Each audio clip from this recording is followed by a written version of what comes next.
Good afternoon, ladies and gentlemen. I'm Stephen Cass. I'm chair of the Task Force on the Rule of Law of the New York City Bar Association. It is my pleasure to present to you Sheila S. Boston, the president of the New York City Bar Association.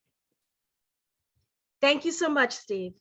It is my pleasure to welcome you all, City Bar members, lawyers, judges, law students, and all who are interested from around the country and around the world to this opening session of the New York City Bar Association's International Rule of Law Forum. In 2020, our association sponsored a 5-part program, which many of you attended, on the challenges of rebuilding the rule of law in the United States. But this 7-part series now turns to the equally challenging, if not more challenging, task of rebuilding the rule of law internationally and identifying how the new United States administration and the legal community can contribute most effectively to that effort. This series is co-sponsored by the association's Task Force on the Rule of Law, its Council on International Affairs, and its United Nations Committee, and draws on our association's longstanding focus through 19 committees and task forces on international law, which we view as essential to the work we American lawyers do and to the rules under which our government and corporations must function in their dealings and relationships with other nations, other public and private institutions, and the common problems that challenge us all as world citizens. For this reason, we are especially glad to co-sponsor this forum with the London-based Bingham Center for the Rule of Law, which also devotes significant attention to the rule of law in the United Kingdom, the European Union, and around the world. This is one of several collaborations between our association and the Bingham Center, including earlier programs that featured U.S. Supreme Court Justice Stephen Breyer and senior judges from other nations. That the New York City Bar Association, the Bar of Hope, concluded in recent years that for the first time in a century and a half, it needed to create a task force on the rule of law speaks volumes about the situation here in America. And while change in the executive branch has understandably tempted many of us to take a bit of a break from the news, there are things happening, more or less under the radar, to which attention must be made. As the old adage goes, eternal vigilance is the price of liberty. Among the lessons the pandemic has taught us is the impossibility of living in isolation from the rest of the world. Threats to the rule of law spread like viruses too, if unchecked. Whenever they occur, human rights abuses, economic privation, migration, disease, climate change, and mob violence are all threats to the rule of law and the social contracts that serve to bind our nations and our global community together. We hope that this forum can be an important step in helping the legal community, policymakers, and citizens to identify and begin to mitigate those threats. And by doing so, help restore the legal principles and institutions on which we all depend for a more just and peaceful world. I thank all of you, and please enjoy the forum. Thank you, Sheila. Today's session begins our forum with a close examination of the threats to democracy posed by authoritarian movements, public and private, in the United States, in Europe, in Latin America, and in Asia. We will begin with a keynote address from Ken Roth, Executive Director of Human Rights Watch, followed by 3 exceptionally distinguished guest speakers in a program moderated by Ulysses Smith, former chair of the City Bar's United Nations Committee and U.S. representative of the Bingham Center for the Rule of Law. The complete program for our forum is available on the City Bar website, www.nycbar.org. And let me call your particular attention, though, to the next session of the forum, 2 weeks from today on June 22, when we will discuss threats to the rule of law posed by China and how the US and the international community should respond to those threats. I would also like to thank the other members of our City Bar team who've worked so collegially and so efficiently to organize this forum. Michael Cooper, chair of our Council on International Affairs, Clayton Cheney, chair of our UN committee, and Chelsea Bright, Siane Dennis, Martin Flaherty, Willie Wilson, and Robert Cusimano. The issues we address in this forum are not simple. What, after all, do we mean by the rule of law? Are we concerned only with agreed upon rules for resolving disputes among nations? Or do we seek to hold private actors, including corporations and the press, accountable for conduct prohibited to states? And what is the role of justice in the rule of law? Can we have a viable international order along with widespread violations of individual or community rights? Is democracy itself a necessary condition to the rule of law? And if so, can it survive widespread attacks on elections, on lawyers, and on independent courts, either within individual countries or on the international stage? And how do the global challenges of widespread disparity in wealth, in food security, in public health, education, adaptation to climate change affect the rule of law? What changes are required in our international laws and legal institutions to enable law itself to survive and to be valued by the nations and the peoples of our world? What action should the Biden administration and lawyers and governments everywhere be taking now to realize those goals? To begin this inquiry, we are fortunate to have Ken Roth as our keynote speaker.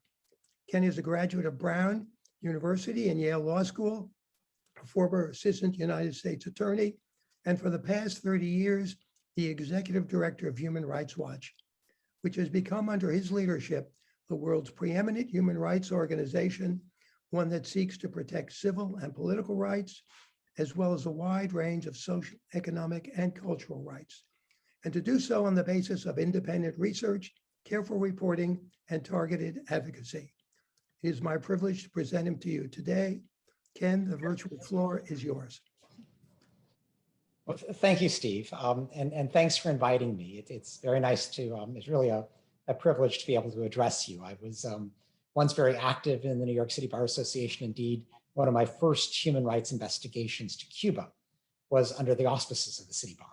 So it's with much nostalgia, but also a real honor that I return to speak with you. Now, Steve, you set forth a simple set of issues there.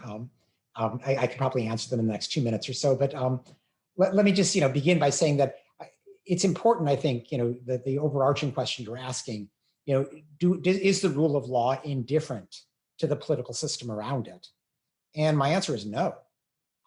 You can have the rule by law. We see many governments do that, but to have the rule of law, you need a system in which rights are upheld, in which there is democratic governance, and in which most important, officials are subject to the law rather than simply, controlling other people via the law. So with that kind of preliminary comment, let me, spend a few minutes doing a bit of a tour du monde and describe, both the problems that I see, but also some of the steps that are being taken to address those problems. And we can debate at the end, is the glass half full or half empty? But I actually tend to opt more for the half full side. Now, I admit that if you look around the world right now, it's easy to be depressed. We have the Chinese government locking up 1 million or so Uyghur and other Turkic Muslims, essentially forcing them to abandon their religion, their culture, and their language. We have Beijing similarly crushing the basic freedoms of Hong Kong that were agreed to under the One Country, Two Systems Accord. In Russia, the leading political opponent to the Kremlin, to Putin, Alexei Navalny, there's an assassination attempt against him, and he now is locked up on trumped up charges. Next door in Belarus, Lukashenko has refused to accept what were the probable results of the election. This is after he had himself locked up the leading presidential contenders, but the wife of one of them ran and probably beat him, but we'll never know for sure because he doesn't release the results. And in the meantime, he's gone so far as to hijack an airplane to try to silence a dissident who was in exile. And if you find similar stories around the world, there are autocrats in place in Egypt, in Turkey, in Hungary, in Uganda. In this hemisphere, Mexico just had elections, and while they didn't come out quite as well as the president had hoped. Nonetheless, he is showing real autocratic tendencies. Things are even worse in Nicaragua, in El Salvador, in Venezuela. And so there is, a trend of autocrats around the world who are, taking power and using, increasingly harsh methods to retain power. Now, that's the bad news. The good news is that the world is not standing still, that there is a reaction to these autocrats. Some more successful than others, but it is very much worth noting how much democratic nations are attempting to push back. And let me begin with the hardest one, which is China. Many people assume that China is just too powerful, that nobody is going to want to risk trade or risk benefiting from Xi Jinping's Belt and Road Initiative in order to criticize China. And we've seen, one consequence of the retaliatory possibilities that Beijing holds in the case of Australia. The Australian government had the audacity to insist on an independent investigation into the origins of COVID-19, an investigation that, would undoubtedly have looked into whether the virus leaked from the Wuhan Institute of Virology. This is not something the Chinese government once looked at. And so it has imposed a whole range of retaliatory tariffs on Australia. But the good news is that there have been a series of governments that have recognized that there is safety in numbers in criticizing Beijing. And we've seen the emergence of growing coalitions of governments that are willing to stick their neck out and to condemn, particularly the Xinjiang crimes against humanity, really. And to tell just a brief story, my organization, Human Rights Watch, has been very involved in trying to build these coalitions. And the first time we tried was about 2 years ago in Geneva at the UN Human Rights Council. And there we were able to get 23 governments to put their name on a piece of paper. But the tradition at the Human Rights Council is that once there is a joint statement like this, some nation then reads it out loud at the council. And everyone was afraid to do that. In the end, they just submitted it in writing. Now, we've come a long way since then. The British have been willing to stick their necks out. And most recently, Germany has taken the lead. Here in New York at the UN General Assembly, where in October, it arranged 39 governments to condemn what's happening in Xinjiang. And these growing numbers are something that Beijing very much notices. It has tried to compensate by offering a series of show tours. It has gone on the diplomatic offensive, but we've also seen some changes in the behavior on the ground. Not necessarily progress, more like movement to the side, but people being taken out of detention and put into forced labor, which of course is opening up a whole new range of problems because, given the problem of forced labor, more and more companies are now refusing to source from Xinjiang because they aren't able to guarantee that their goods are not complicit in forced labor. So this is just an example where even a powerful government like China is facing serious pushback. And because the Chinese government obviously is not elected, it always worries about whether it is seen as legitimate. It's a way of maintaining power at home. And so it cares about what people say about them around the world. And indeed, one thing we're trying to do is to now focus on the Muslim majority governments of the world, the members of the Organization of Islamic Cooperation. And Turkey has been willing to play a leadership role so far in speaking out against what's happening in Xinjiang.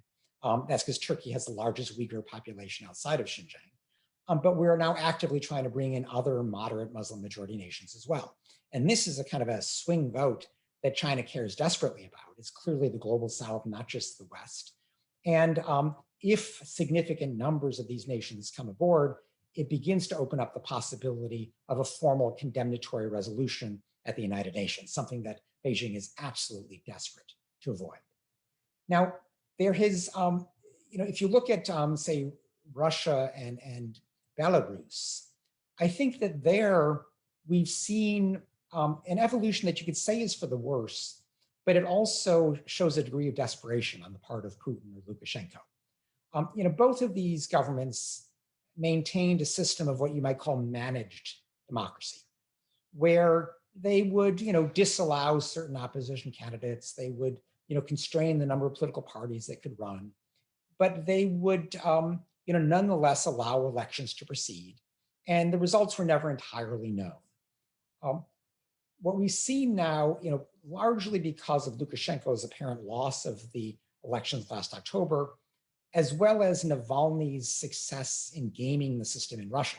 That is, he circumvented the Kremlin's monopoly on the mainstream television by producing these slick videos about things like Putin's corruption, putting them on YouTube where they could be viewed by tens of millions of people.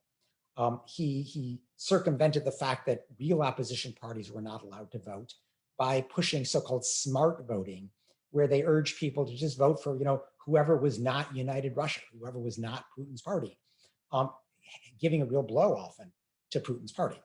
And because of these failures of managed democracy, because the opposition was able to show its strength despite the manipulation from the powers that be, we see these governments moving more toward what you might call zombie democracy.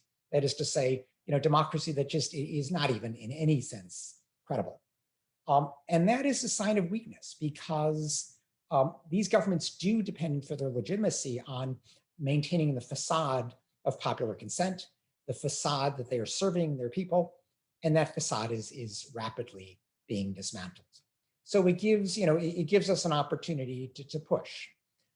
We see similar pressure put on other autocrats. There have been articles recently about how Erdogan in Turkey has been facing a series of video releases. It's like one a week. It's almost like a TV serial about a former mobster who is simply describing the dirty inner workings of Erdogan's party, the AKP. And Turks are glued to the television set to watch these things. And it is really putting Erdogan in a precarious position. His party already lost mayoral elections in Istanbul, Ankara, and Izmir. And now, he's worried about what happens in the next national election, given this, exposure of the dirty laundry of his party.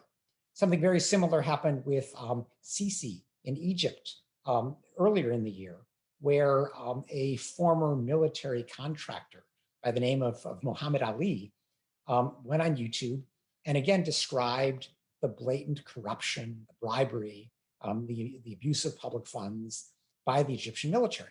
And he did it all from personal experience. These are devastating to autocrats who still try to maintain the fiction that they are serving the people. And if you look in Hungary, for example, Viktor Orban, who has been probably the smartest autocrat in terms of gaming the system, he suddenly is facing the real prospect of an electoral loss because the opposition is finally banded together. Already he lost 15 or so of the top municipalities in recent mayoral elections, and he could lose the overall national election, to the point that he's begun shifting governmental functions from government to private foundations that his cronies can control, because he's afraid of losing the government. Museveni in Uganda recently faced an enormous electoral challenge by a rapper turned politician known as Bobby Wine. And he simply used COVID as a pretext to block any opposition campaigning. And when his contested inauguration approached, he rounded up tens, if not hundreds, of opposition figures just to keep them off the street. And so, what we're seeing around the world is real pressure on these autocrats. Often really domestically led by people who don't, want unaccountable government in the seat of power. And, while the autocrats do have many tools at their disposal to retain power, they are losing the capacity to pretend that they are in power by virtue of popular consent. And that's a very precarious place for them to be. Then, their continued reign falls entirely on their ability to deliver. And what we're seeing in many of these cases is that they're not delivering. One place which I think really illustrates this inability to deliver is the pandemic. Now we're aware that, the failure to respond effectively to the pandemic is not limited to classic autocrats. It includes populist leaders in full-fledged democracies like the United States or Brazil, who simply disregard science and for their own electoral purposes, push the economy staying open. But we've seen in a number of places where the failure to allow public criticism, public commentary on how a government is responding to the pandemic has led to disastrous consequences. In places like Egypt, Hungary, Turkey, India, critics of the government's response are being jailed. And one thing that my organization has studied a few times is, in these circumstances, what's the result? When there is no criticism, and the result is entirely predictable. In a place like Hungary, Orban is channeling large amounts of European Union subsidies to his cronies by building things like football stadiums that they can kind of be contractors for. Whereas Hungarian hospitals are decrepit. People have to bring in their own toilet paper if they end up in the hospital. Egypt's a very similar story where the army is flourishing, controlling increasing amounts of the economy, and the medical system is a disaster. But perhaps the most telling example of what goes wrong when you have an unaccountable government that refuses to allow free debate, free expression, free criticism about its response to the pandemic is what happened in China, in Wuhan. During the first 3 weeks of the pandemic, in January 2020, the Chinese government suppressed the fact that it was spreading human to human. It launched this fiction that all the cases came directly from the Wuhan market. We now know that wasn't true. But during those 3 weeks, it literally censored, silenced the doctors who were trying to be whistleblowers and say, hey, we see a different story here. We're seeing human-to-human transmission. During these 3 weeks, literally millions of people fled Wuhan. Many of them traveled abroad. And we now have a global pandemic, one that would have been much easier to contain had there been a open discussion of what was going on in Wuhan, if the censorship had not occurred. And of course, the issue that's now in the news is what about the lab?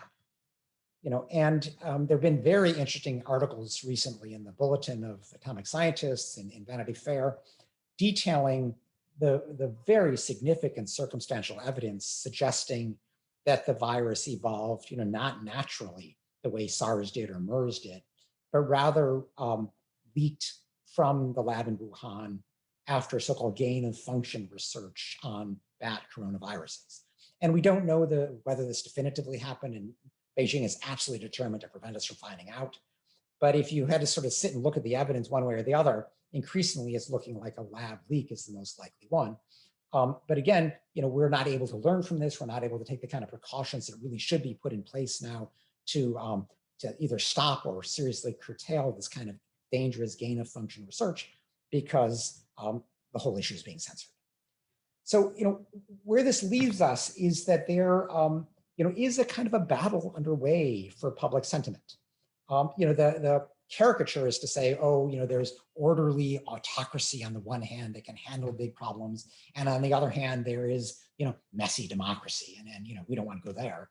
But of course, increasingly, we're seeing that the real debate is between, a government that is accountable to the people and serves the public versus a government that is basically accountable only to itself and serves its aim of maintaining power.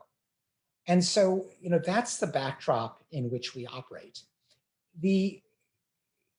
How the West responds, how democratic governments that are committed through their foreign policy to promoting democracy and the human rights and the rule of law, how they respond matters on this battlefield. And, I'll run through this in a bit, but I would have to say that, so far the response has been mixed. Now, let me just begin with, Biden, the home team. As he was coming into office, his biggest problem, and I think this is one that's going to very much come up in the next few days at the G7 summit, at his meeting at NATO, is the question, how can you trust the US government anymore? Because, even though everybody understands that Biden is not Trump, that he's kind of doing what he can, we've now seen, going from a series of administrations, these wild oscillations in approach to important human rights issues. And, we saw it from, if you look at Bush's, so-called war on terrorism, the torture, the Guantanamo, then it was sort of more back to normal with Obama. Then it was, Trump's flouting of human rights in both at home and abroad. And now Biden's trying to put it back. But people just ask, well, Biden's going to be in power for 4 or 8 years. Then what? What guarantee do we have that it's not going to go back in a Trumpian direction? And so the real challenge for Biden is, how do you entrench a US commitment to human rights in a way that is not so easily reversed? And in many ways, I think of this, I go back to Jimmy Carter, where, Jimmy Carter is much maligned, but the one thing he did that lasted is he introduced human rights as an element of US foreign policy. And we know that, Jimmy Carter didn't always follow human rights, certainly Reagan and going on didn't. But nobody repudiated human rights as being important anymore. They all paid lip service to it, which then had behavioral, actual policy consequences. And I think a challenge for Biden is how do we do something similar? How do we further entrench human rights to make it harder for the next administration to backtrack? Now, Biden has begun this.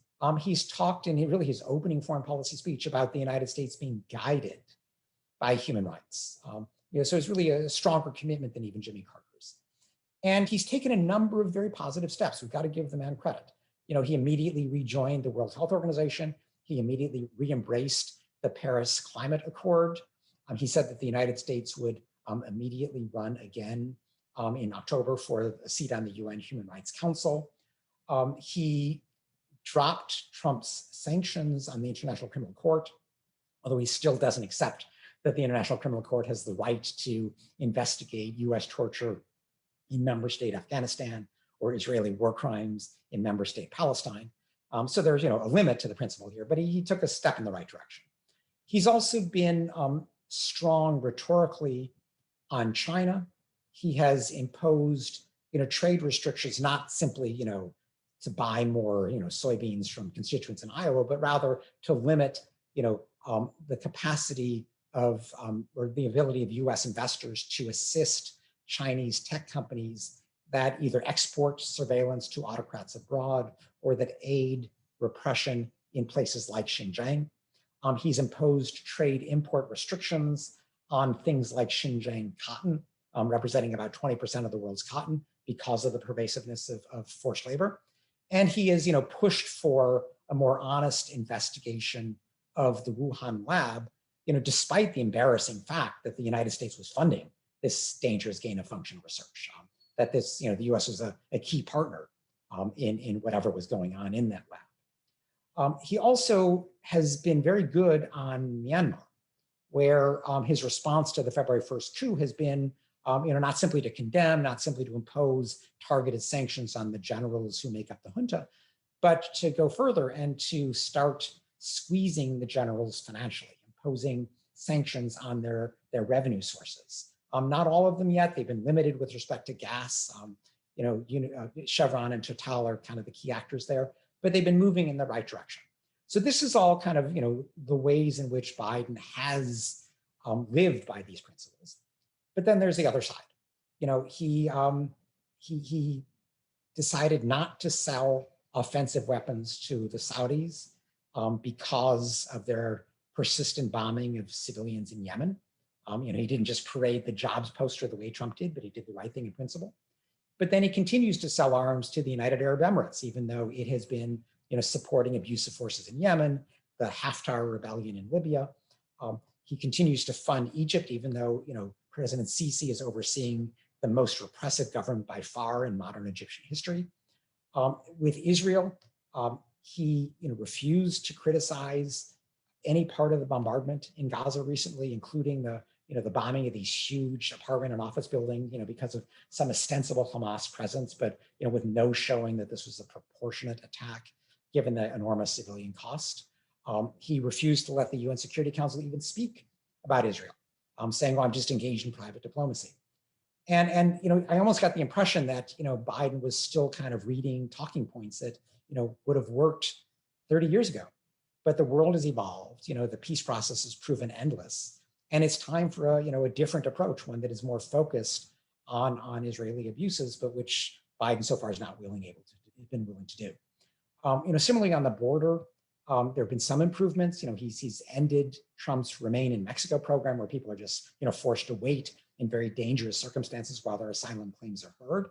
but he's maintaining the so-called Title 42 expulsions where people are sent back on grounds of COVID, which amounts to much the same thing.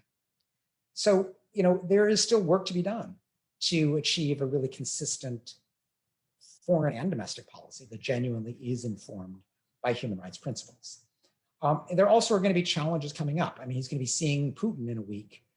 Is he going to resort to his instinctive, quiet diplomacy, where the Russian people have no idea whether he stands with them or not in their quest for democracy, or will he speak out?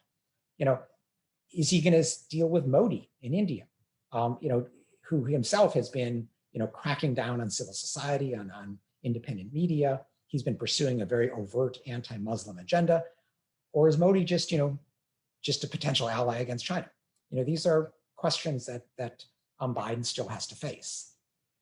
With the European Union, it has been shifting in a positive direction, I would say, but slowly.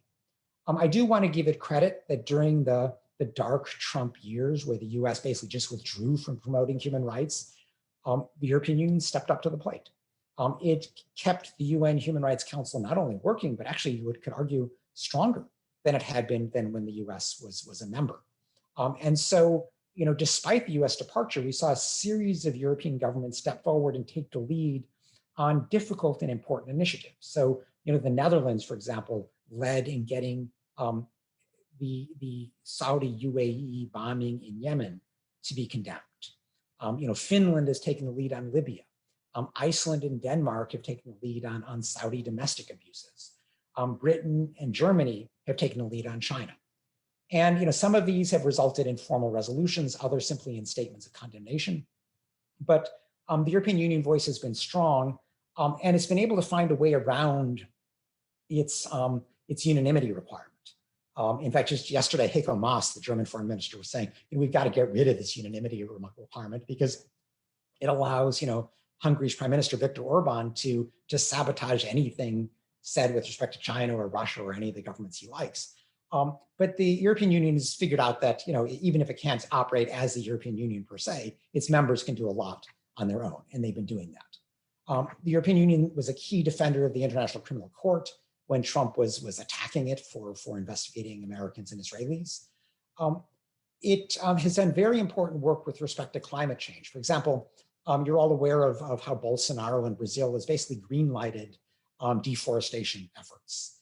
And one obvious source of leverage is that Bolsonaro wants a trade agreement between Mercosur and the European Union. And key European governments, particularly France, are just saying, you're not going to get this until you stop the deforestation. They similarly are holding up OECD membership. So, they're really exercising their leverage in a positive way. Now, it's not all rosy. At the UN Security Council, Britain and France never veto things, but they have been slow. For example, the British are the so-called penholder on Myanmar. And the UN Security Council has not even attempted to impose targeted sanctions or an arms embargo. There's the obvious prospect of a Chinese veto, but the Chinese get to exercise a silent veto because the British never table a resolution. And this sort of go slow approach where they don't want to antagonize things has arguably left the Security Council irrelevant to the point that people are now looking to the General Assembly to see if they can get some action on Myanmar.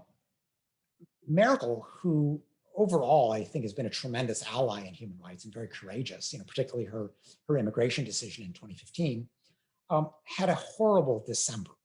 The last 6 months of 2020, Germany had the presidency of the European Union, and she was eager to conclude 2 big agreements before she, ended her chancellorship.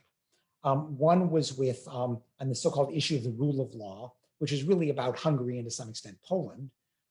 And she was so eager to get an agreement that she basically capitulated to Orban's veto threats and accepted a very watered down resolution, which would have allowed European Union funds to continue to go to Hungary, even if it was flouting the rule of law, at least through the next election, which is what Orban clearly cares about. Now, fortunately, the European Parliament stood up and said, no, that's not what the deal was. And they've been pushing for more immediate enforcement of this rule of law conditionality to European Union subsidies. How that works out still remains to be seen. Similarly, Merkel was so eager to get an investment deal with China that she agreed to this ridiculous tea leaf where even though at a moment where China was massively using forced labor, she agreed to the investment deal on the condition simply that China consider adopting an international labor organization resolution against forced labor. Not that it even ratify it, not that it stop the forced labor, just that it think about it. It was ridiculous. And again, the European Parliament has now said, no, that's not going to happen. But these are examples where the European Union has not been as consistent as it should be in playing the human rights leadership role that we would want. France has been good in some respects, but has been a disaster with respect to Egypt. Egypt is a major purchaser of French arms. The French government feels that it needs those kind of customers because it wants to maintain an independent arms industry and doesn't buy enough for its own military. So it needs external customers. And so as a result, literally Sisi came to visit the Élysée Palace and he was given the Légion d'honneur, the highest French award. Sisi greeted him like a long lost cousin. While Sisi has crushed any remnant of civil society of democratic freedoms within Egypt. And of course, on the question of migration, the European Union has been pretty abysmal. We've seen, they know that it would be a step too far to send migrants back to the nightmarish detention facilities in Libya, but it basically is subcontracted the Libyan Coast Guard to do the same thing. Frontex, the European Union Border Patrol, Coast Guard, used to patrol kind of near the Libyan border and would rescue people at sea. It now is pulled back to as close to Italy and Malta as it can get and basically lets people drown because it doesn't want to encourage anybody to take flight. And so increasingly we see the use of drowning, pushbacks, harsh detention in Greece, all as efforts really to squeeze asylum seekers to discourage anybody else from coming. Let me just conclude with a brief word about the United Nations. And the UN Human Rights Council remains probably the most important multilateral forum for the defense of human rights. I say this because the UN Security Council has really been stymied by some combination of the Russian, Chinese, and US vetoes. And so very little of significance gets through the Security Council.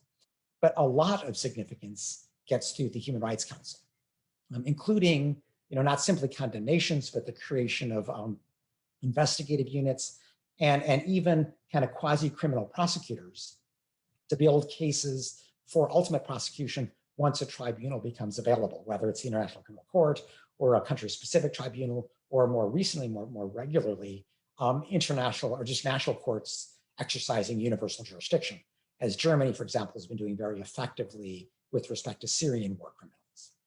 Now, the two most significant UN officials on human rights are Michelle Bachelet, the UN High Commissioner for Human Rights, and Antonio Guterres, who as of today seems pretty much destined for a second term as Secretary General. Now, Bachelet has been, okay. She speaks out on a lot of places where you would expect her to speak out. But there have been two big points of weakness. One is Xinjiang, in arguably the most dire situation around. And she has been negotiating for 2 years to gain access to Xinjiang, which of course the Chinese are never going to grant her in any kind of unfettered fashion. And the end result is she's been censoring herself. She doesn't report anything. And we've been pushing her to do remote monitoring the way my organization does, and to publish based on the information that is readily available, even if you don't go into Xinjiang. She's resisted doing that so far. She's afraid of Chinese retaliation. The other thing that she's been fairly cowardly about has been Israel. She did, to her credit, publish a mandated database on businesses that were, or companies doing business in the Israeli settlements in the West Bank, which are war crimes under the Fourth Geneva Convention. But that was supposed to be a process that's renewed every year, that's updated. And she just announced that she's not going to update it anymore because she doesn't have any money for it, which obviously is just a statement that is something she'd like to avoid doing because it elicits criticism from powerful forces. So on the tough cases, she's been a disappointment. But she's been, principled and outspoken compared to Antonio Guterres, who traditionally will only talk about human rights in bland, generic terms that don't mention any country. And I've had this conversation many times that if nobody feels the heat, it doesn't do any good to talk about it. If you say people should respect women's rights or people should respect LGBT rights, great. Who feels the heat that they're not doing it? Nobody, because he doesn't name them. Now, one recent exception to that has been Myanmar. But of course, Myanmar is an easy case. Myanmar doesn't have any friends. Even the Chinese, as they kind of run interference for them at the Security Council, is doing what it can to sort of not get too close to the junta and to stay on the side of the people of Myanmar. So the fact that Guterres is willing to talk about Myanmar doesn't get him a lot of credit. He never talks about Xinjiang. He never talks about any powerful country. And whether this was all his calculation to get a second term, and now once given a second term, will he suddenly become more principled? Open question. But he has shown no backbone whatsoever during his first term when it comes to human rights.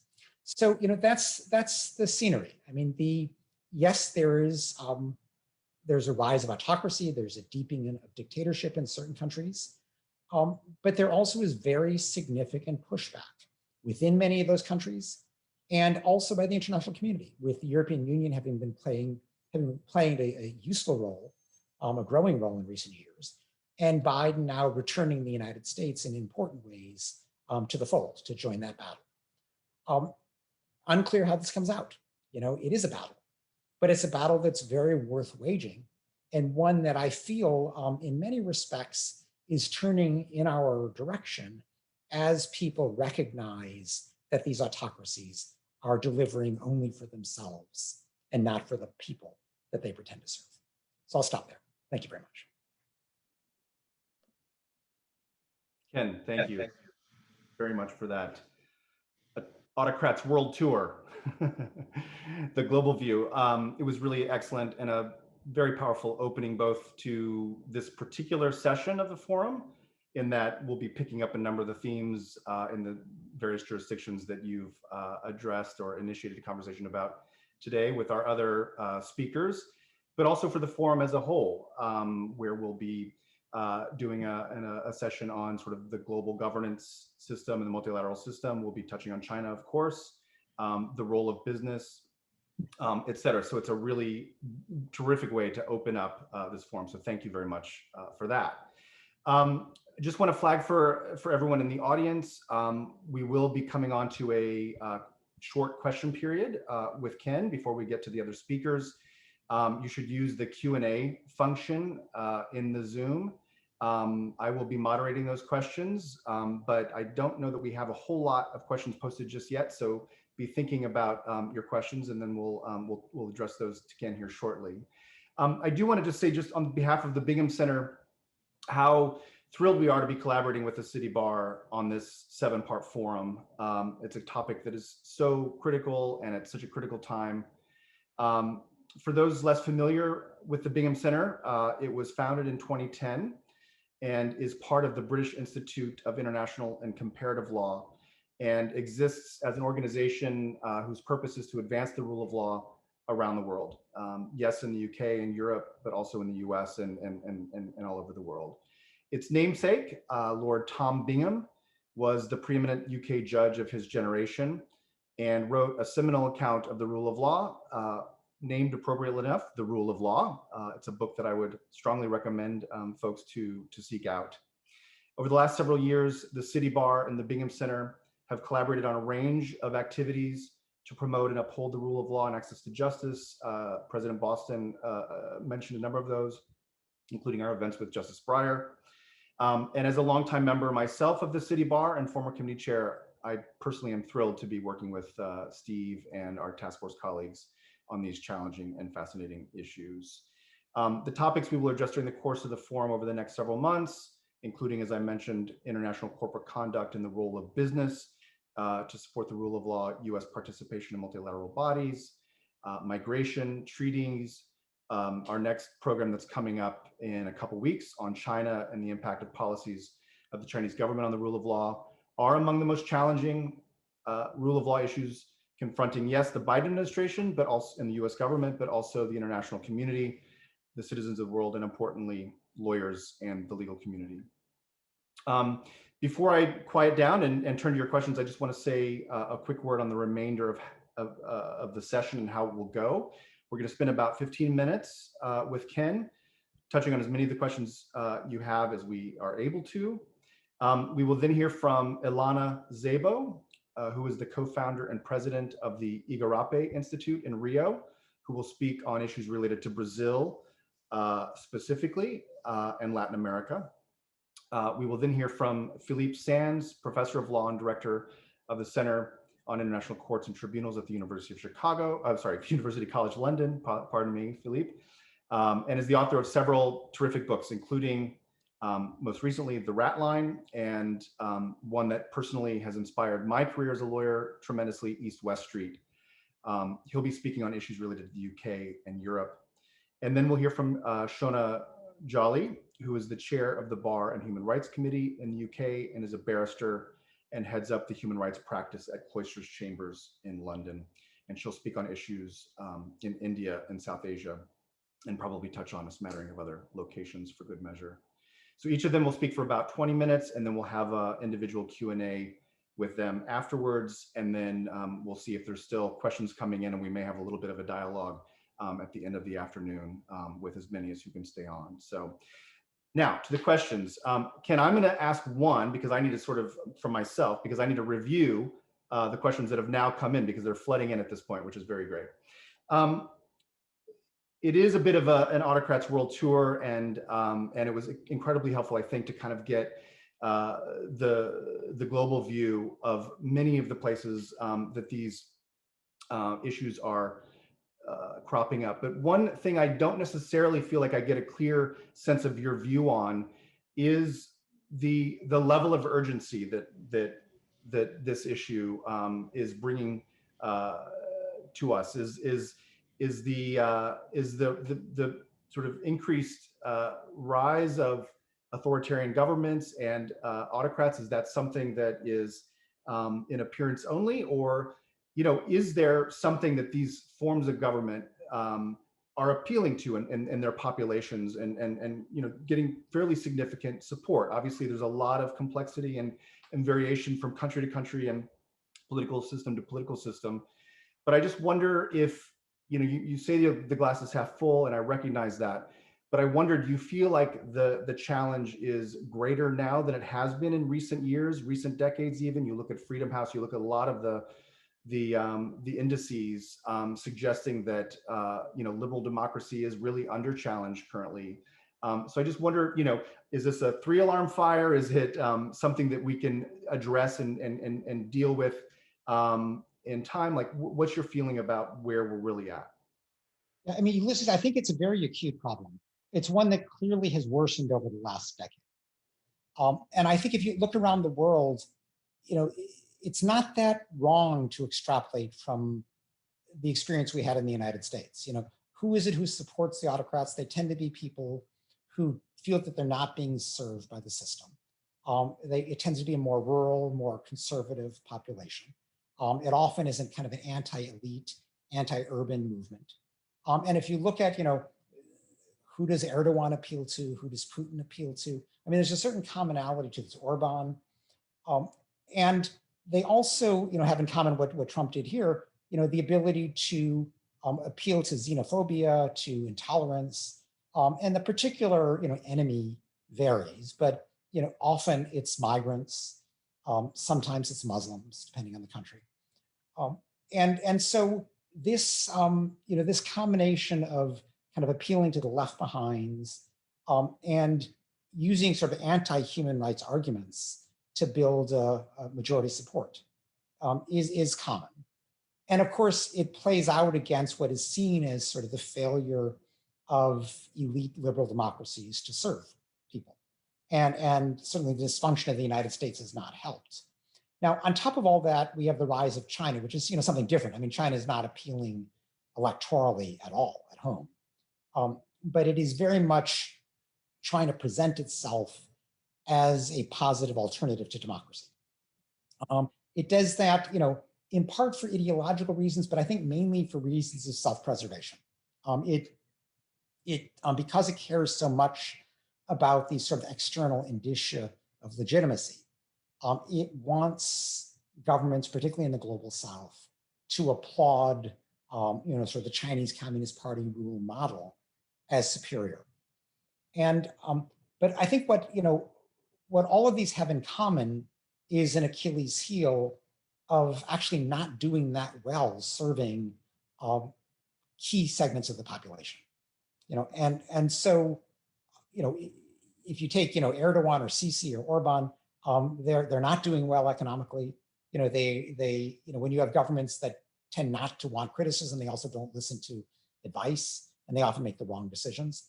And there are elements of that in China too. I mean, there's no denying that China has grown tremendously in GDP terms, but they're desperate that you not look at distribution, that you not look at the rural poor, or the people who have had to travel to cities, leaving their children behind.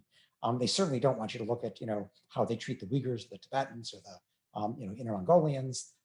So as I think about how to push back, I mean, yes, you certainly denounce this or that human rights violation, but I think in the end, it really is important to focus on how these governments do or do not serve their people.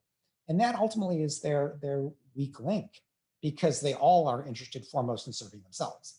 And you could say, I guess that's true of any government, but when you have a democratic system, there are checks and balances in place that these autocrats are doing what they can to undermine. Excellent. Yeah, thank you for that.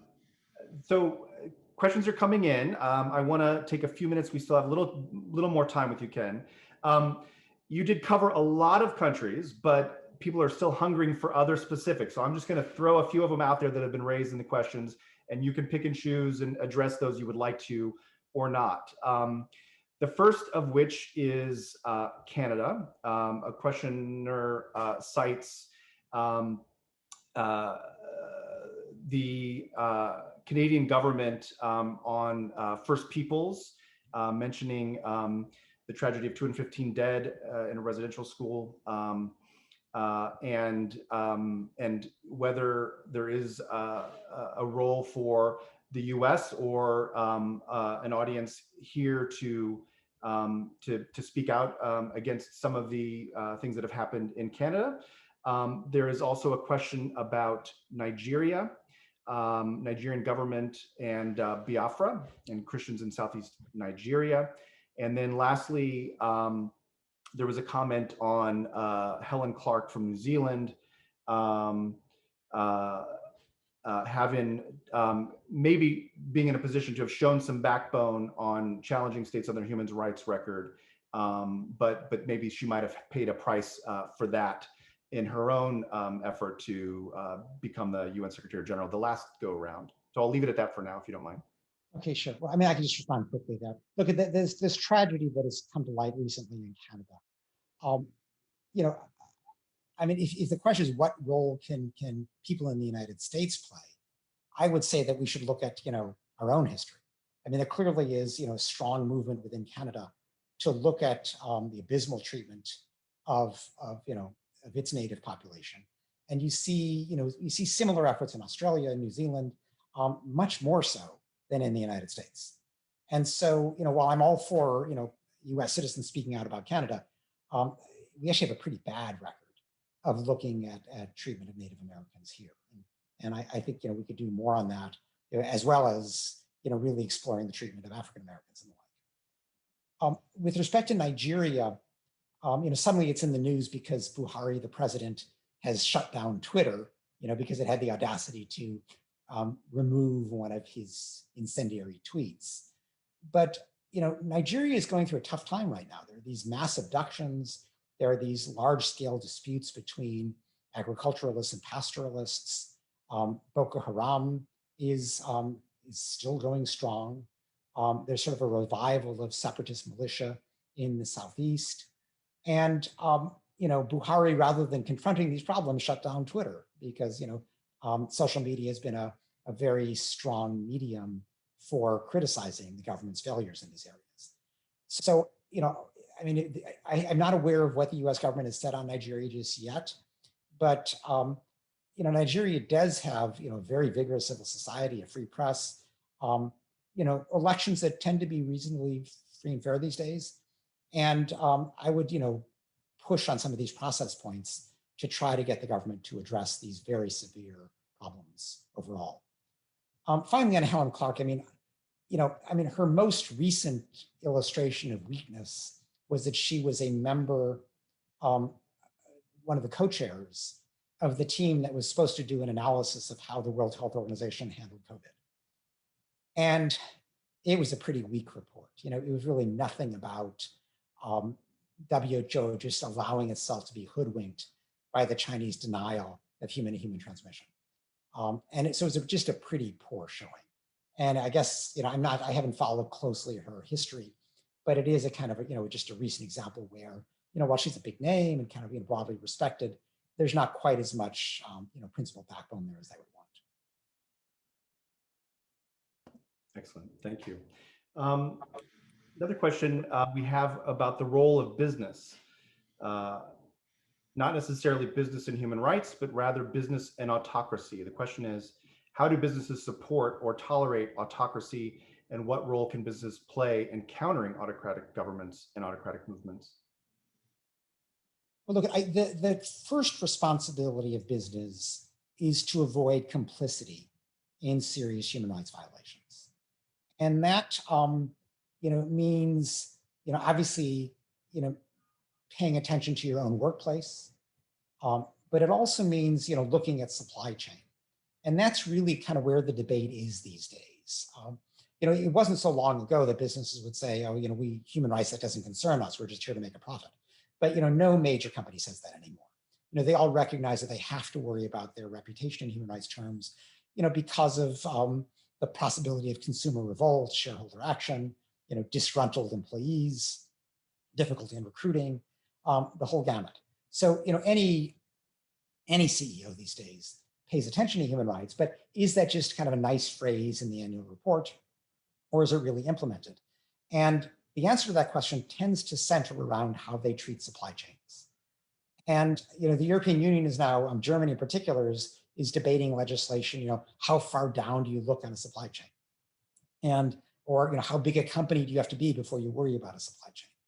And this is, I think, the best way to fight back against autocracy is to really look down the supply chain and not to use take some big accounting firm and send them once a year to do an inspection, because that's pretty much worthless.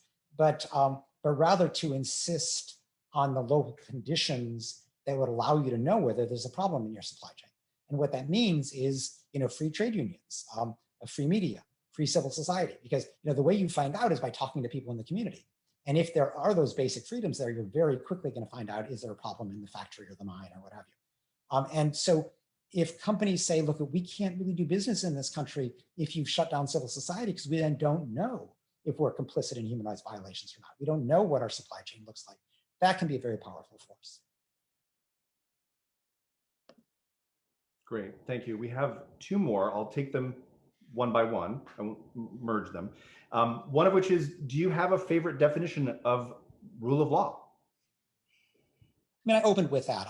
For me, it's just important to distinguish between rule of law and rule by law. So often, you can have governments that are completely law-abiding and are abiding by awful laws.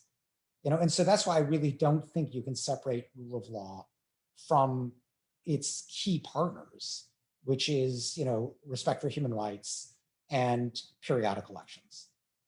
And I think you just have to look at the totality. I view rule of law as an essential element of democracy, but not sufficient in its own right. Great. And then the last one has to do with the Biden administration filling certain positions. The question is, how has the Biden administration been doing in filling human rights related positions in the government, in particular, the position of Assistant Secretary of State for Democracy, Human Rights, and Labor? All right, well, I have a bit of a conflict of interest here because the nominee is Sarah Margon, my former colleague, who is great. She is getting some predictable opposition from people who feel like Israel should never be criticized. I hope that can be ignored, but she would be a superb assistant secretary, and I hope she gets confirmed.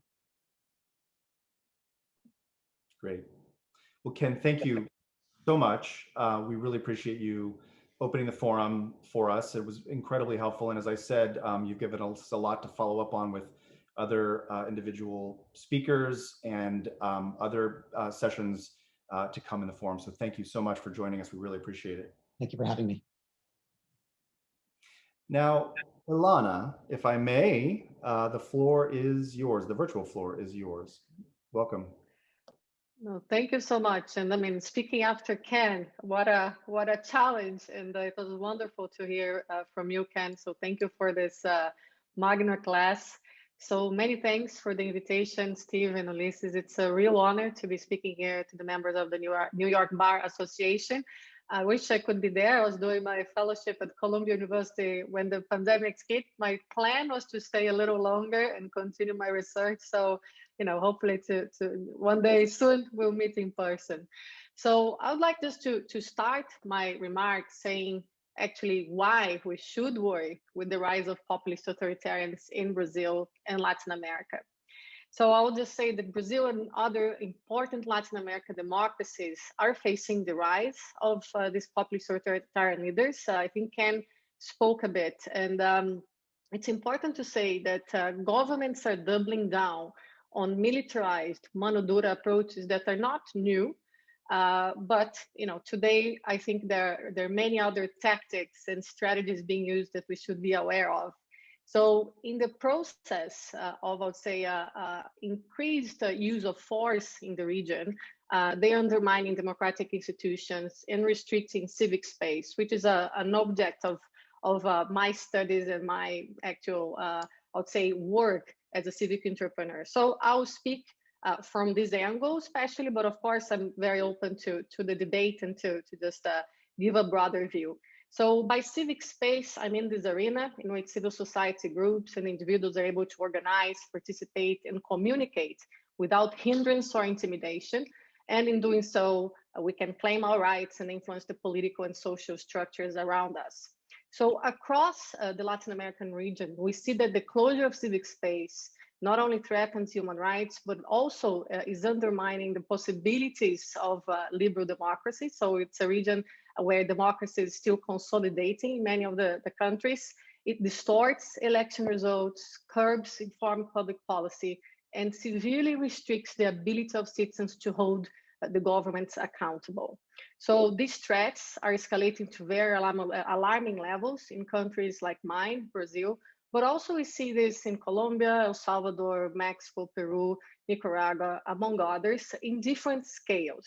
So more and more, some of these nations are starting to share attributes with the Venezuelan regime, which was until recently an outlier when we were just seeing this struggle of consolidation of democracy. So our share of populist authoritarian-leaning leaders is increasing.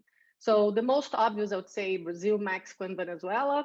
In Venezuela, in an extreme already, but we also see warring trends in Central and South America. So these politicians follow some of the same strategy as hardliners in Hungary, India, Poland, the Philippines, Turkey, Russia, and until recently also in the United States. Again, here, there's a spectrum when I talk about this populist authoritarian. So of course, many of these places are better than others and still with the capacity to fight institutionally and in the civil society more than others. But I'll just say there are traits that are, you know, very much commonalities, and we have to be aware of how they can escalate.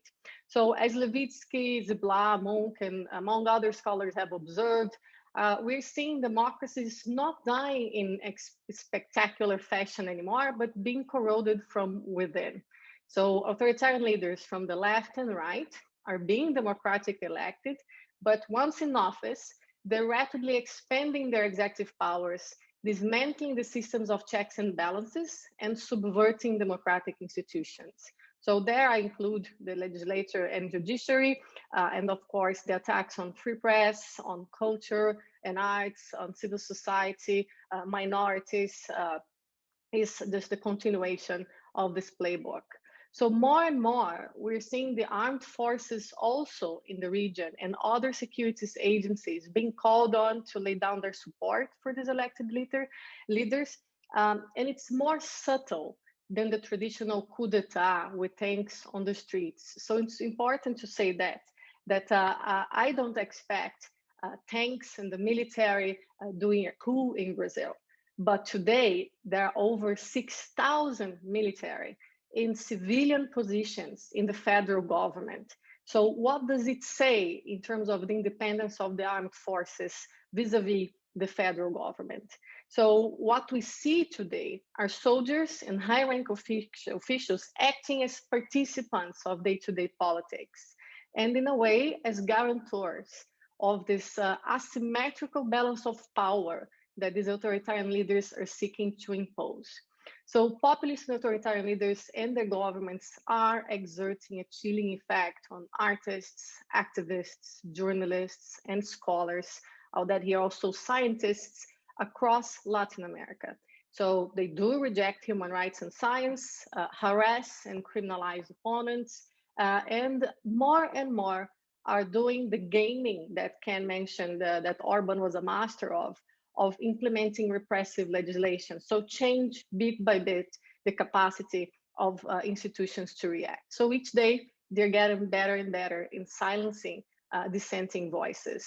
So in general, we see these leaders suppressing freedoms and rights and chipping away the Republican checks and balances. So including this less visible subversion of institutional mandates from within. So this often begins as a silent trend, and I think it's not until their project is already well advanced that people begin to wake up and see what is actually happening. And of course, I will explain in detail what I mean here. So the boiling frog metaphor applies well to this context. Part of the problem is that these leaders often deploy illegal and extra-legal tactics, which are harder to track, harder to prove, thus not investigated. So by the time legal instruments start to be used, mostly illegitimately, to shut down and persecute opposition, it can be late. Democratic institutions could be already co-opted or too weak to respond, or I would say with a lot of infiltration. So with spoilers, too many spoilers inside. So in these countries, we are also seeing that there's a wide range of actors, both state and non-state, that are involved in this erosion of democracy from within. So investigating and prosecuting these actors takes time. It's not that they are unknown, but it takes time. And as a result, justice systems often struggle to mitigate, much less to end the threats against civic space and against the own institutions of the Republic. And these trends are especially worrisome in less mature democracies. And as I said, I would say not most, but many of Latin American countries are democracies in work. They're democracies that are being consolidated, that have weaker institutions. So in many countries, the free media, independent legislative and judiciary powers, and civil societies only emerged from authoritarianism in the end of the 70s or 80s. So in some cases, our public institutions, including the police, prosecutors, judges, do not operate entirely independently, and laws and decisions are applied selectively. So we also see in some of these countries a diminished capacity to enforce the rule of law, which explains also the sky-high impunity across the region. And unfortunately, the populist authoritarian catch the sentiment, play that they would be the law and order ones, but just are there to actually weaken even more the system. That's what we've been saying. So it's a catch-22 many times, and what we have to solve before in these regions. It's a lot of work to do. So how did we get here? Well, I would argue that at least 3 wars have pushed Latin America to a dangerous situation. So this, combined with sky-high inequality, systemic corruption, and soaring violence, have created the conditions for regular violations of human rights. So most recently, we've seen a progressive deterioration in human rights norms since the War on Terror got underway in the early 2000s. Under the guise of national defense and counterterrorism, there has been a rollout of increasingly restrictive legislation.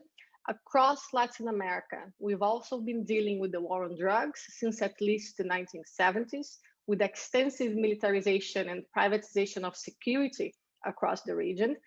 South America is home to the world's only cocaine producers, and despite trillions spent, we've seen no dent in production. What's more, the region also has experienced decades of authoritarian rule throughout the 50s, 60s, 70s, and 80s, all part of a wider, I would say, Cold War struggle. So authoritarian rule was sustained many times by the US, so long as it was oriented against communism. So today, we see a high tolerance among Latin Americans for authoritarian measures. So according to Latino Barometer, support for democracy has fallen over the past decade to just 48% in 2018.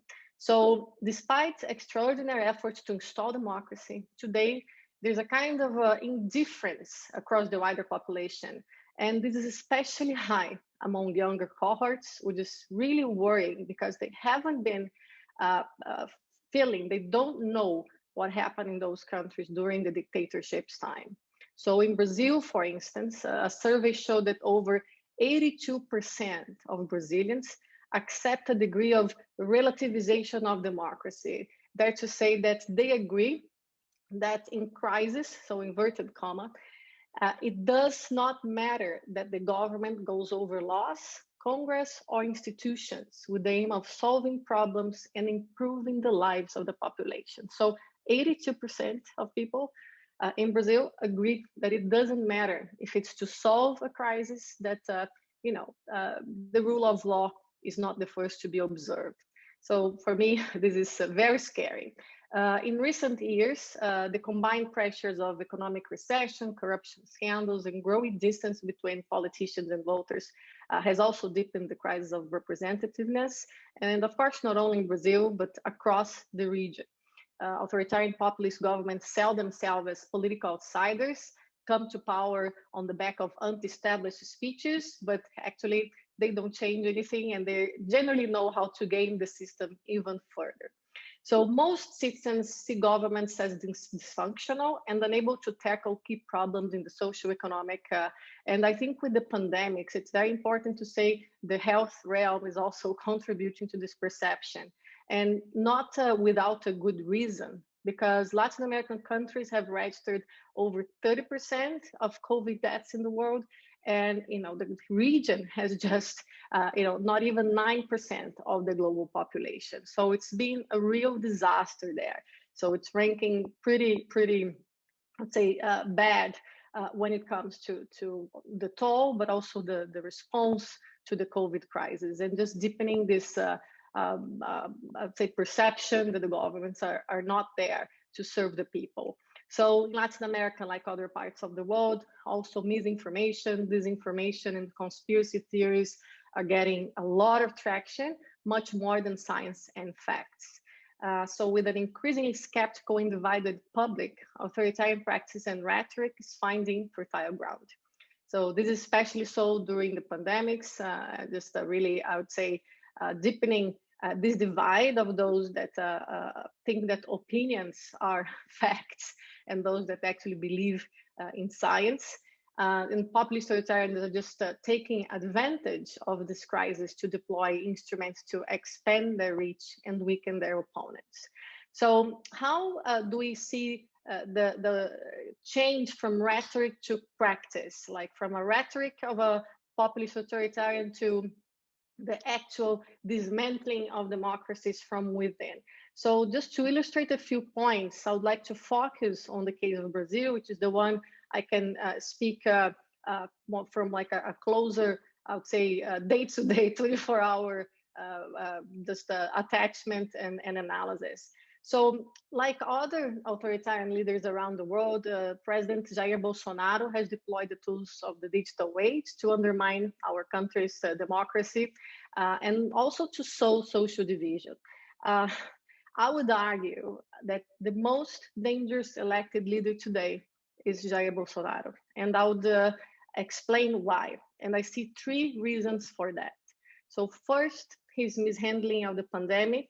That means that Brazil and its variants are a threat to global health. Second, his loosening of restrictions on firearms, which follows the NRA handbook to the letter in the most murderous country in the world. And third, for his deliberate support to environmental crimes in the Amazon and the dismantling of environmental protection agencies and legislation. So pushing the region towards a dangerous tipping points with global consequences. And while these 3 points are just all in top of his agenda, I would say that his main goal is not to leave power in 2022. And there is a lot being done for his, let's say, his achievement to be successful. So I'll say that Brazil catastrophic mismanagement of the COVID crisis going from bad to worse. We have an exceptional public health system. We should not be in this situation. And yet we are experiencing one of the highest per capita infection and death tolls in the world. So under President Bolsonaro's watch, my country has registered roughly 480,000 COVID-related deaths. So rather than step up to address the issue, he has repeatedly played down the threat, ignored the advice of health experts, peddled conspiracy theories, public warned about dangerous side effects from wearing masks, lashed out at governors and mayors trying to pass the ones that tried to pass restrictions. So he many times challenges and says that he will use the army to defend the freedom of the people. Continues to tout unproven drugs such as chloroquine as cures. So for instance, he has promoted and participated in 84 public gatherings, and these with either hundreds or thousands of people since the beginning of the pandemic, and he only used masks in 3 of them. So Bolsonaro seems ready to take even more radical measures to secure his power. And I would say that during a cabinet meeting in April 2020, he admitted that his efforts to dismantle gun laws and to arm the population was to help them resist local government lockdowns and resist a dictatorship in the country. So I would say that like Mussolini in Italy, Papa Doc in Haiti, and Hugo Chavez and Maduro in Venezuela, Bolsonaro is also arming his most loyal supporters and politicizing Brazil's state-led police forces in the quest to have his own armed militia. And we can go further on this, what it would mean. We have also been seeing episodes of police brutality and malicious demonstrations of support to the government that shows that he can be successful in this goal. And just to keep in mind, Brazil has the world's worst record for police violence, over 6,000 killings per year. So just to compare to the US, you have around 1,000 killings, police killings a year, which is already very high for a developed country, but Brazil is just 6 times that. And I'll just say also that President Bolsonaro has started to plant the seeds of mistrust in the electoral system. So we have a national election plan for 2022. The municipal elections last year, I would argue that were already a trial run for testing out misinformation, disinformation campaigns, casting doubt on our electronic voting machines, which is, a very sophisticated system that has been there for some decades. So Bolsonaro was also among the last leaders to acknowledge President Biden's election victory. And in fact, he is on record saying that if he fails to win the 2022 elections, Brazilians could expect a Capitol Hill style event or something much worse. This in his words. So I think what is extraordinarily worrying is how this, I would say, authoritarian turn is affecting those most vulnerable to COVID and to human rights. Violations at the top of the list are the country's indigenous communities. So according to one of the indigenous network, APIB, over 50,000 indigenous people have been infected and almost 1,000 have already died of COVID-19. Indigenous leaders and territories are also facing a very dangerous escalation of physical threats by illegal miners and loggers, promoted by the rhetoric and also the expectation of government's amnesties to all these environmental crimes. So this is culminating in death and in deaths of indigenous people, but also in the destruction of the forest in a I would say, very worrying trend in recent months. So I would like to tell a little bit about the playbook So I would argue that President Bolsonaro share with many of the authoritarian, populist authoritarian leaders in the world. So even before election, if you look at his history, we saw as a congressman, we saw very clearly his anti-democratic credentials. So he described Brazil military coup of 1964 as a revolution, exalted torturers, threatened to reestablish the AI-5, which is a legal act from our dictatorship era that closed Congress, suspended the habeas corpus, among many other things.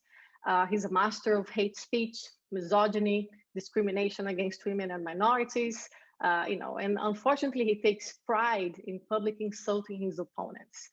He has something called the hate cabinet, which is an unofficial structure led by one of his sons that orchestrates digital attacks, defamation, harassment, and intimidation of all kinds of opposition. So I was unfortunately one of their first targets in February 2019 and still have to deal with online and offline attacks and threats to date. So his playbook, I would argue that it's hardly new or innovative. It just follows the basic steps. So curb civic space and press freedom and rule as much as possible by decree. Interfere politically in law enforcement and judicial entities to stop investigation against family and allies, double down on state surveillance, including intimidation, blackmail, and so on, misuse the public security and criminal justice apparatus for political persecution, politicize police and military. As I mentioned, we have an enormous number of military occupying civilian posts in the executive power today.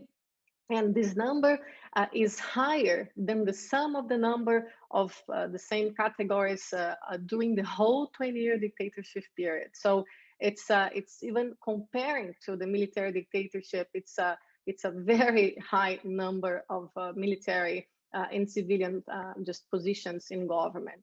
So he's also, with his support groups, orchestrating lawsuits against journalists, influencers, honestly, anybody that criticizes his government could be a target, debilitating key institutions by subverting their mandates. And here, I mean, you have entire secretaries, for example, Secretary for Black and Indigenous People, Secretary for Human Rights for the Ministry of Environment, acting against the mandate, doing exactly the opposite that they should be doing when it comes to public policy, to our constitution.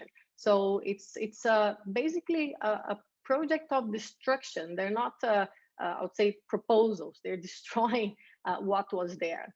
Also pushing forward censorship, classifying documents, weakening the law to access information, which was, I would say, a win for civil society in Brazil over transparency, but it's a lot of setbacks on that. So we already see a very, I would say, challenging environment to just get some oversight of the government policies. So not to mention academic freedoms, arts and culture projects being defunded, and public servants also being censored. So the playbook is more or less, I would say, similar to other parts of the world. So for the last 2 years, the institute I run has analyzed the different strategies and tactics undertaken by the government. We've also created a typology to help frame and monitor these threats posed by populist authoritarian to the civic space, and to try to anticipate and also push back against his moves. So we've been trying, but I have to see the intensity and the number of challenges on the daily basis makes it very hard to be, I would say, effective, even if you have, I would say, very strategic organizations and alliances being built. The judiciary is overwhelmed as well. So we're trying to use this initial framework of analysis to honestly call the attention to what I see it's coming. So it takes much longer for the society to understand what's actually going on, especially for those that don't follow politics on the daily basis. So we've been also applying this analysis to issue quarterly updates about the range of threats. We call this Civic Space GPS. And all of these publications are also available in English at our website of the Igarapé Institute under the Civic Space issue for those that want to have like a more concrete day-to-day analysis of how they're doing it. And just to give you a taste, between October last year and March this year, we documented over 400 threats to civic space in Brazil. Most of them involved targeted just fake news and disinformation, with a lot of denialism and attacks on science when it comes to COVID, and also incentivizing these untested and unproven drugs, and of course sowing doubts on the vaccine. We also documented many cases of intimidation and harassment, and we saw the temperature rising because we're now seeing the use of a national security law, which is an authoritarian legacy from the Brazilian dictatorship that is being more and more used to criminalize critics and opponents.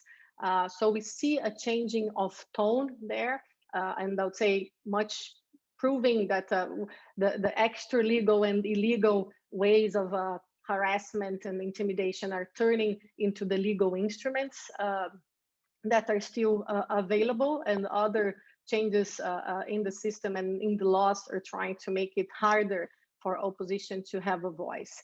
So, you know, we are also monitoring the suspected perpetrators of these attacks. We're not publishing this because it's also dangerous for us to be calling attention to those problems when we see that, honestly, the threats originate from the federal government, followed by from the supporters of the government in the legislature, are the majority of them. So also who is attacking is very clear to us.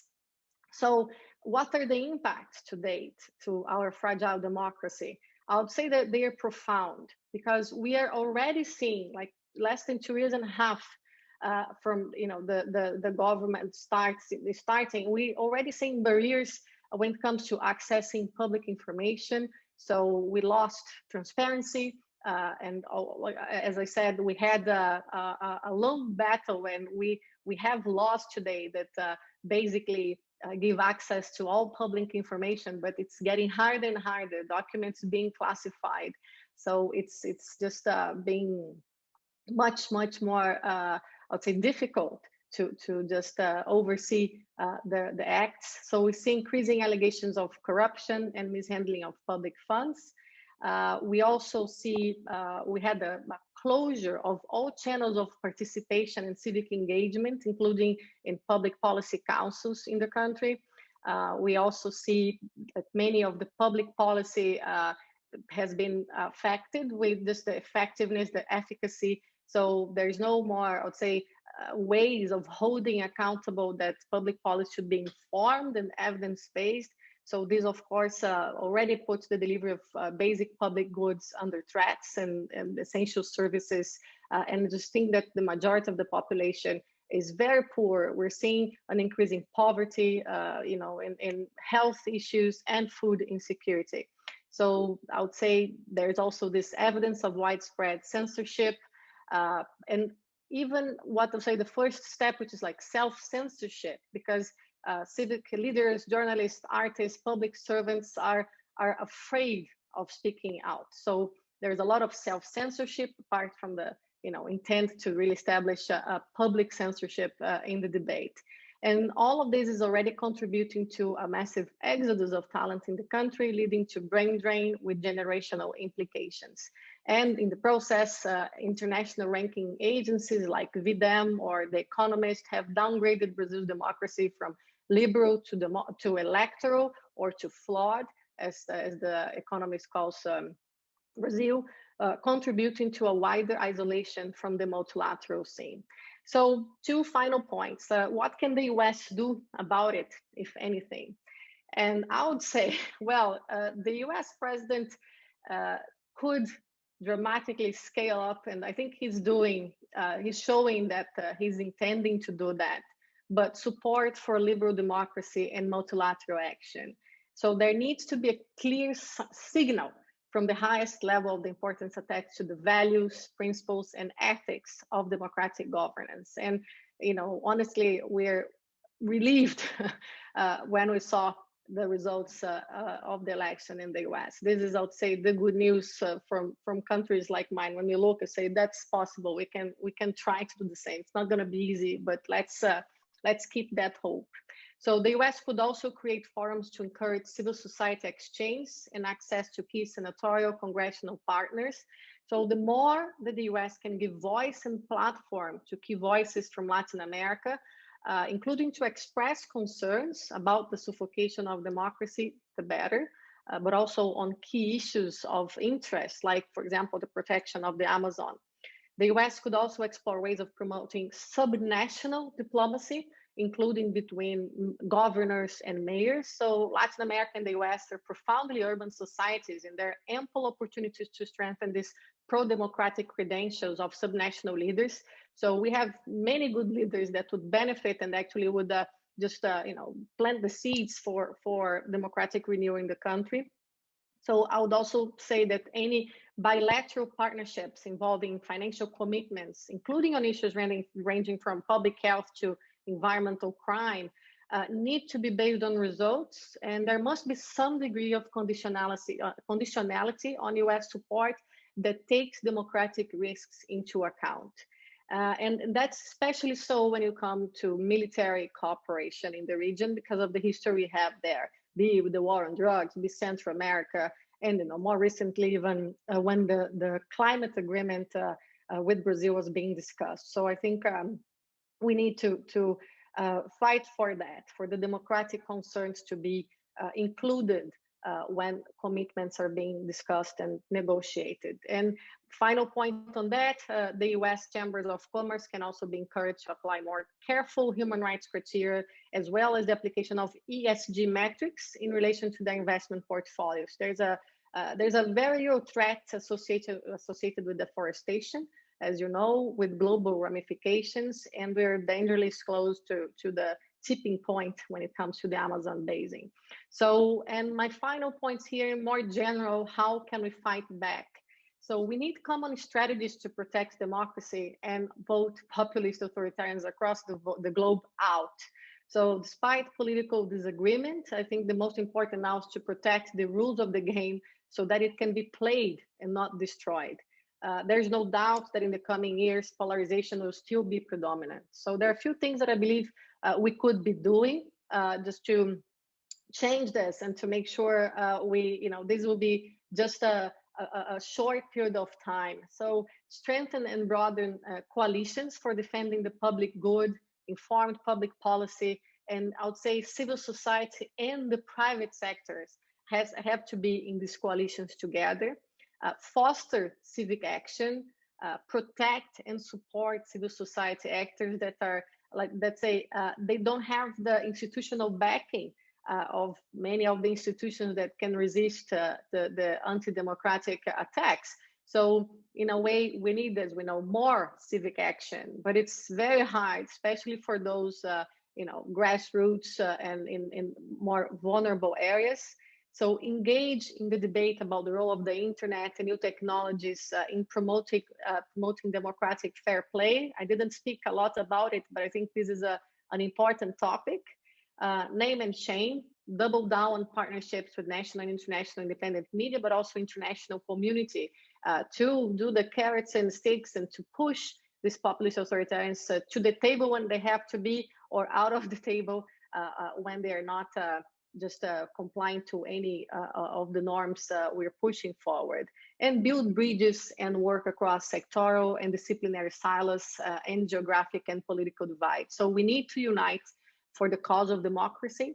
And I think this is easier saying than doing, but in countries like mine, this is a matter of survival. And because the issues I mentioned, I think our survival, we're too big to fail. Latin America is, I would say, a neglected region in the geopolitics today, but there's a lot there that could make our world even, more challenging than it already is. So thank you very much. Ilana, thank you so much. That was fantastic. I'm going to bet that there are people that will argue with you about Bolsonaro being the most dangerous populist authoritarian. Elected, not Yeah, that's the disclosure, because I had this argument before, Ulysses, but let's go to the good debate. Awesome. Great. And also thank you so much for laying out for us the playbook. I think it was a fascinating, frighteningly lengthy list of characteristics in that playbook. It was incredibly helpful. We will do a couple quick questions, I think, now. But then I think maybe we'll have time also to hopefully come back a little bit later in the afternoon with more questions for you, Alana, if that's okay. One that has come through that I'd like to pose to you. Ken mentioned that many autocratic governments are not delivering improved conditions for the people. Do you think that there will be pushback from those who now support Bolsonaro when they see how badly things are going? Yeah, there's one main thing in Brazil, which is unfortunately we have this necessary cash transfers to the poor because it's urgent. People are hungry, but this is being used as a way also of getting votes. So, for example, Bolsonaro was very reluctant to give an emergency relief to people when the pandemics came. Congress approved. He got all the credit. His popularity went up. So now is being discussed that there will be a big chunk of next year budget destined to this kind of cash transfers. And on the other hand, we have something that if we include, for example, the military, all the security forces in Brazil and their families, it accounts for more or less 9% of voters in the country. And this is a very loyal base that is serving 24/7. Plus financial markets that are happy with the small reforms he's doing. So there will be a critical time next year where we're going to see how the economy will play out. But because he will have a chunk of the budget already committed to this cash transfers and to increase the amount very close to the election, there is a serious challenge there, to be honest, because he has the machinery, he has the propaganda machine, and he's a master in the propaganda machine. And I would say the disinformation and the whole conspiracy theory, I would say apparatus is so big that 30% of population believe very much on whatever he says. So it's more or less the scenario you had in the US, when it's very hard to talk to 30% of the your peers, and this includes friends, family, neighbors. So it's been mind-blowing and hard to deal on a day-to-day basis. So I'm not settled that he's not I think he's the favorite contender, even if he's falling on the polls, because he holds the power to inject cash, and the population is really suffering. So I don't blame on them. I blame on the ones that are making this for their own private interests. Thank you. One more. You touched on it. I don't know that Ken necessarily mentioned it, but social media, the role of social media. Needless to say, it's Twitter and other forums have been key tools, I think, for many of these leaders, whether it's Modi, whether it's Trump here in the US. I understand Bolsonaro also is quite an effective communicator through Twitter. Would you mind just touching for just a couple of minutes, and then we'll go to Philippe, just on the role of social media in Bolsonaro's sort of arsenal? Sure. He much before social media was used in Brazil, like one of his sons established a network of I would say WhatsApp, because we use that in Brazil. So he's a very effective communicator in WhatsApp and social media. So it was a 10-year plan. And when you saw the predictions for elections in Brazil, I would say the formal establishment political analyst would say, no, like really downsize the threat. But nobody was reading what was going on, in these forums, in these chats, and so on. So the intensity and the amount and I would say the repetition of messages that, the tactics of repetition and intensity, makes anything look like it is true. It's a daily thing. And I can say I don't live in bubbles, so I keep myself in touch with people that do believe all these things that they're receiving, to understand what they're receiving, and they're extremely successful. So he's a master on that, and capillarity of his I would say network is bigger than of any other leader in the country. The capacity to talk to his loyal base and to also mobilize them to protests or to whatever kind of sharing of information that they want. So he knows how to deal with that. And I would just say it's a very dangerous path. Of course, we say take these leaders out of Twitter or Facebook. Like I'm also very much concerned, and I praise very much the freedom of speech, but we need to talk about it in a way that when there are actions that are killing people in this proportion, when a president is saying there is he defends until today this early treatment for COVID with drugs that are known to increase cardiac arrest or like kidney problems that are no use for science. So if somebody is doing that on a daily basis in a country where almost 500,000 people were killed by the pandemics, he didn't buy the vaccine. Pfizer sent 53 emails to Brazil and did not get the response from the government. So like there has to be some kind of honestly filter, because the consequences are too high. So I'll just say that Twitter and Facebook need to apply the same rules they're designing. Flawed. We're going to have to discuss. We have to be very attentive because we don't have an internet governance system in the world that would account for these challenges. But we're going to have to apply it to other places in the world if these are the rules. So, consistently breaking the rules of the platform did not take Bolsonaro and his, I would say, government officials that follow his same playbook out of the game. Very rarely there's a fake news tag in one of the posts. And, so we cannot have different systems for different parts of the world. Dare to say, I'm worried about this discussion being in the hand of private companies, like their decision. We need to do better than that. But I'm just also seeing how many people are dying because of the lack, the total lack of like moral, or I don't know even how to describe when somebody prescribes something that knows there's no efficacy and tells that vaccine will turn into a crocodile and, things like that. And he's a president. So it's quite dangerous. Understood. Thank you. Thank you, Ilana. That was really terrific and really helpful. Please, if people have questions for Ilana, please go ahead and submit them into the Q&A. But now, without further ado, I'd like to turn the floor over to Philippe Sands. Philippe, welcome, and thanks for joining us. Thank you. And thank you, Ulysses and the Bingham Center and the New York City Bar for the invitation. Incredibly nice to see Steve Cass again. It's been a few years, and it's great to see you looking unchanged, Steve, and to be on with Ken. And I'm sorry that I haven't been on throughout and just joined a little more recently. I've had an 8-hour Zoom court hearing, and I think everyone knows what that is like. I am going to focus my words on the international perspective. That's to say the sort of public international law perspective. And I'm going to do it in part from a British perspective, looking at what's happening in the United States.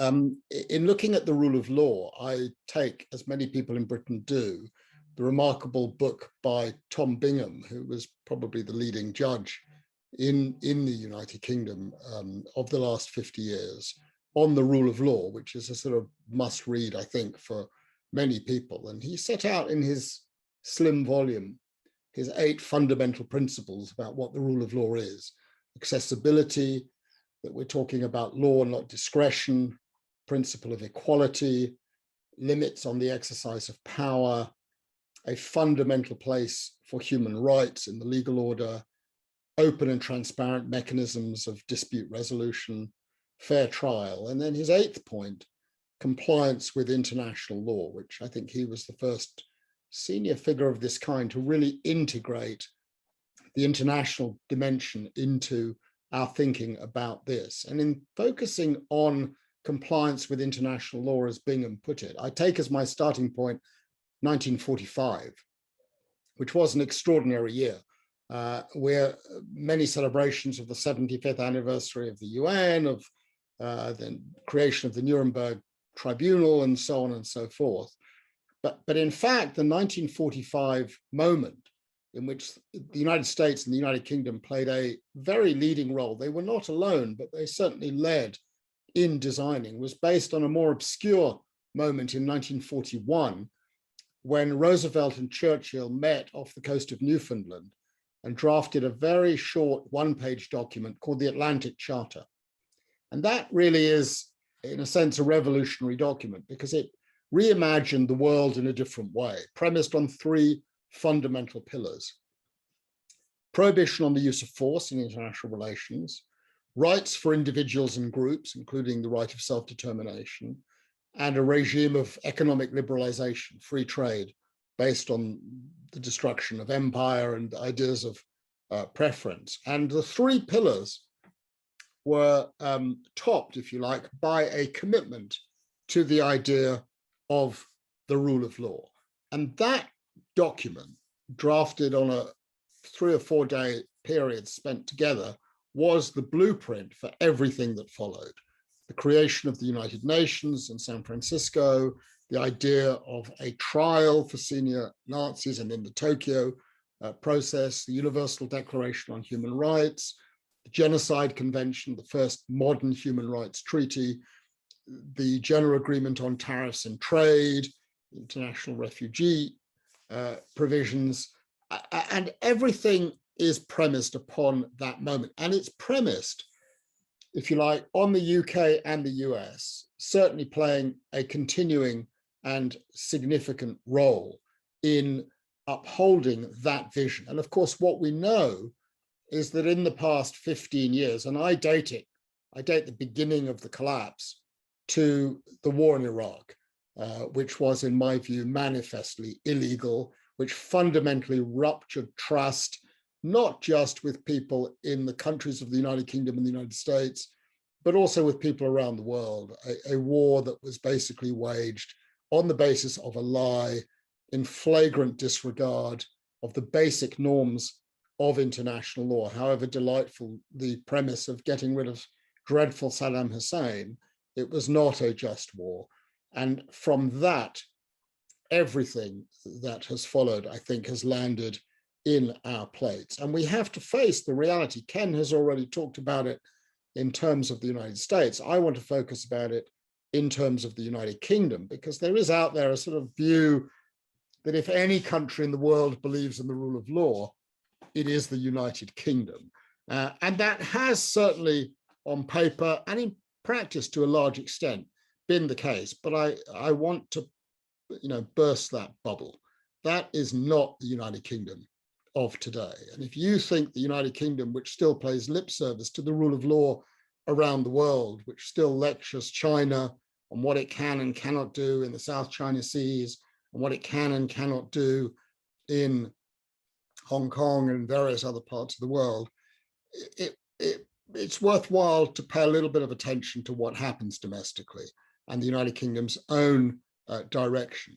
There's been essentially, since the events of 2001, a degradation of that commitment. Judges have been attacked. I'm thinking, for example, of a newspaper headline in the context of Brexit, which was coordinated by a prime minister out of 10 Downing Street, pointing the finger at 3 judges just doing their jobs in the Court of Appeal, labeled enemies of the people. I mean, something straight out of Europe in the 1930s, something I'd never seen before in Britain, all orchestrated by a government and a prime minister. There was a new direction. In other words, judges and lawyers were fair game, and they have continued to be fair game. And they've been fair game premised around claims to sovereignty, taking back control in relation to the debate with the European Union. And it mirrors very significantly President Trump's Make America Great Again. There is an absolute seamless connection between the presidency of Mr. Trump and the premiership now of Mr. Johnson. And Mr. Johnson now finds himself in a very delicate position, cast adrift by the United States. I've just read the interview he's given at the Atlantic, trying to reposition himself for American readers. Do not fall for it.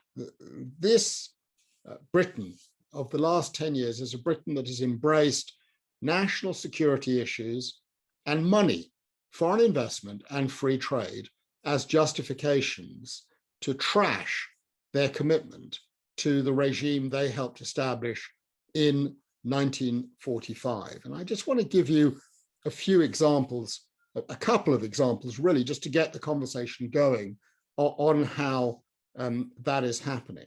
In the context of Brexit, of course, as you will know, many of you have followed very closely the complex, difficult, delicate negotiations between the United Kingdom and the European Union, culminating, whether one likes the agreement or not, in an agreement between the two sides, which included a protocol on the application of the agreement to Northern Ireland, sovereignty over which is, in a sense, contested and has been contested since 1921, a centenary year this year. So it was very striking when the British government came to see that the Northern Ireland Protocol, as it's known, wasn't quite as wonderful as they had told the British population. And they did something that had never happened before.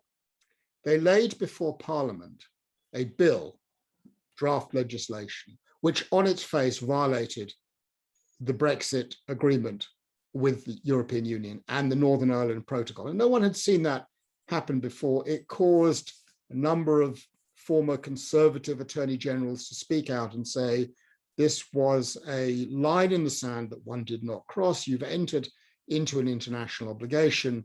You commit yourself to that obligation. But no, that line has been crossed. And with it, one sees a rapid disengagement of the United Kingdom from the settlement of 1945 that it helped put in place, including in relation to commitments to human rights. You see this most interestingly, and I see Shona Jolly on the call, and she'll understand exactly what I'm talking about, in a remarkable development a few weeks ago, when a group of 4 barristers at a very distinguished chambers, Essex Court Chambers, one of those barristers, a QC, a very good friend of mine, wrote an independent legal opinion on the treatment by the Uyghur community in China by the Chinese authorities. It was an opinion that was requested by a non-governmental organization. It was done on a professional basis. It was written with immense care and professionalism, as you would expect from barristers of that chambers. And it concluded that it was very strongly arguable on the basis of the evidence, we don't know all the facts, of course, that crimes against humanity were being perpetrated, but that it was also arguable that a genocide may also be being perpetrated. My own view is that the evidence on genocide is very unclear, but that certainly crimes against humanity is a real issue. And the reaction of the Chinese authorities was brutal and it was immediate. And they can live with people making allegations of crimes against humanity. But when you make an allegation about genocide, that causes them to, if you like, roll into action. And the effect was to sanction a number of individuals and a number of institutions. And one of the institutions that was sanctioned was Essex Court Chambers, the entire chambers. Every member of Essex Court Chambers, a distinguished commercial set, most of whom have probably never heard of the Uyghurs and have absolutely nothing to do with that area of law, all of a sudden found themselves on the receiving end of a prohibition on engaging in any professional activity with China or Chinese companies or anything related to China anywhere in the world. Instant mayhem, various people leave the chambers, and the issues of freedom of expression and the independence of the bar, of course, very much in issue. What does the British government do about it? Basically, bugger all, because Chinese money is huge. And Chinese investment into the United Kingdom is what is going to propel the so-called global Britain into the next era of global greatness on the lines of the British government. In other words, there is here a clear sacrifice taking place. Commitment to principles, to the rule of law, is sacrificed in the name of dollars and dosh and money and possible future foreign investment and free trade agreements. And that is the nub, I think, of the real challenge we face now. It is the interplay between big money, foreign investment, and the rule of law as we go forward in a world in which the United States is no longer able to pull its weight as it has, and Britain has essentially fallen off the top table. I can go further on the extent of degradation in the United Kingdom, and I need to be very clear and explain that it involves a case in which I'm professionally engaged, and so I am not an independent observer, and I'm not an independent commentator, and that is the case of Chagos. Chagos is a place that touches on the United States greatly. It is 55 islands in the Indian Ocean, which have always been a part of Mauritius, which was a British colony until 1968. One of the 55 islands is called Diego Garcia, and it is an island on which there is a very large US military base. Diego Garcia was desired by the United States in the mid-1960s as part of its new global military strategy, and they entered into a deal with the British to basically separate Chagos from Mauritius and give the island Diego Garcia to the Americans on a long-term free lease for 70 years, in application of which the entire population, all 2,000 Chagosians, would be removed from all of the islands, not just Diego Garcia, but islands hundreds of miles away that are not being used for the military base. Now, one thing about the Chagosians is that they are almost all Black, and they are almost all descendants of slaves, of enslaved people. And they find themselves between 1968 and 1973 being rounded up and sent to Mauritius, the Seychelles, and Gatwick Airport in the United Kingdom. And most of them want to go back. For 10 years, I've been working for the government of Mauritius on a legal strategy to obtain determinations by international courts that Chagos is part of Mauritius. In 2017, the UN General Assembly in New York remarkably overcame British and American opposition and got a request for an advisory opinion to go to the International Court of Justice. And in 2019, the International Court of Justice gave a near unanimous decision saying that Chagos was unlawfully separated from Mauritius in 1965, that it is and has always been a part of Mauritius, not the United Kingdom.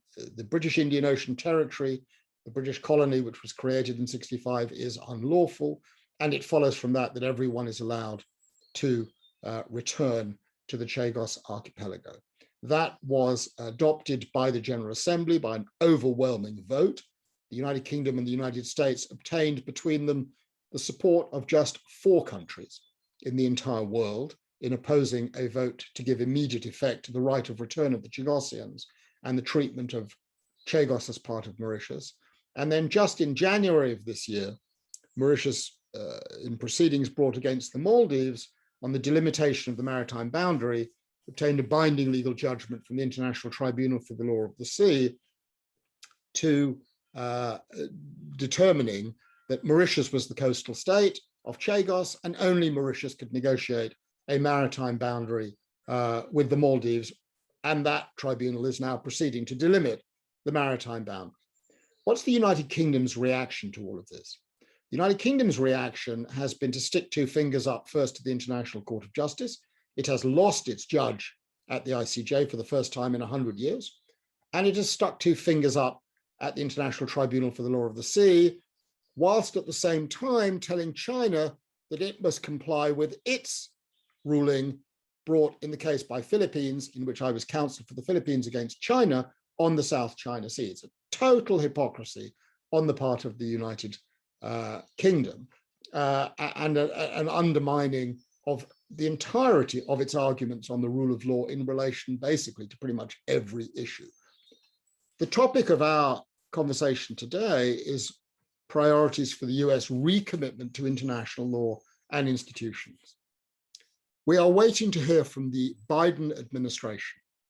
We are waiting to hear from Mr. Blinken.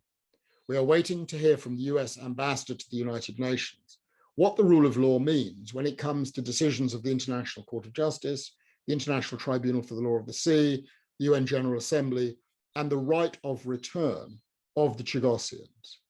Article 7 of the ICC statute makes it clear that the forcible removal of human beings from their homes on a systematic and vast scale is a crime against humanity. It is.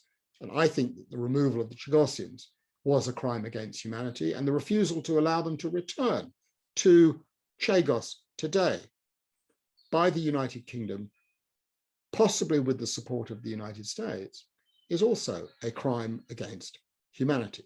So this is, for me, a bellwether issue that really invites us to ask the question, is this administration going to bite the bullet and do the right thing? In thinking about this issue, Mauritius has offered to the United States a 100-year lease for Diego Garcia, so there is no problem, supported by the government of India, and a role for the United Kingdom if indeed the United Kingdom wishes to have a role. And that, for me, is going to be the issue which determines whether there is or is not a positive way forward.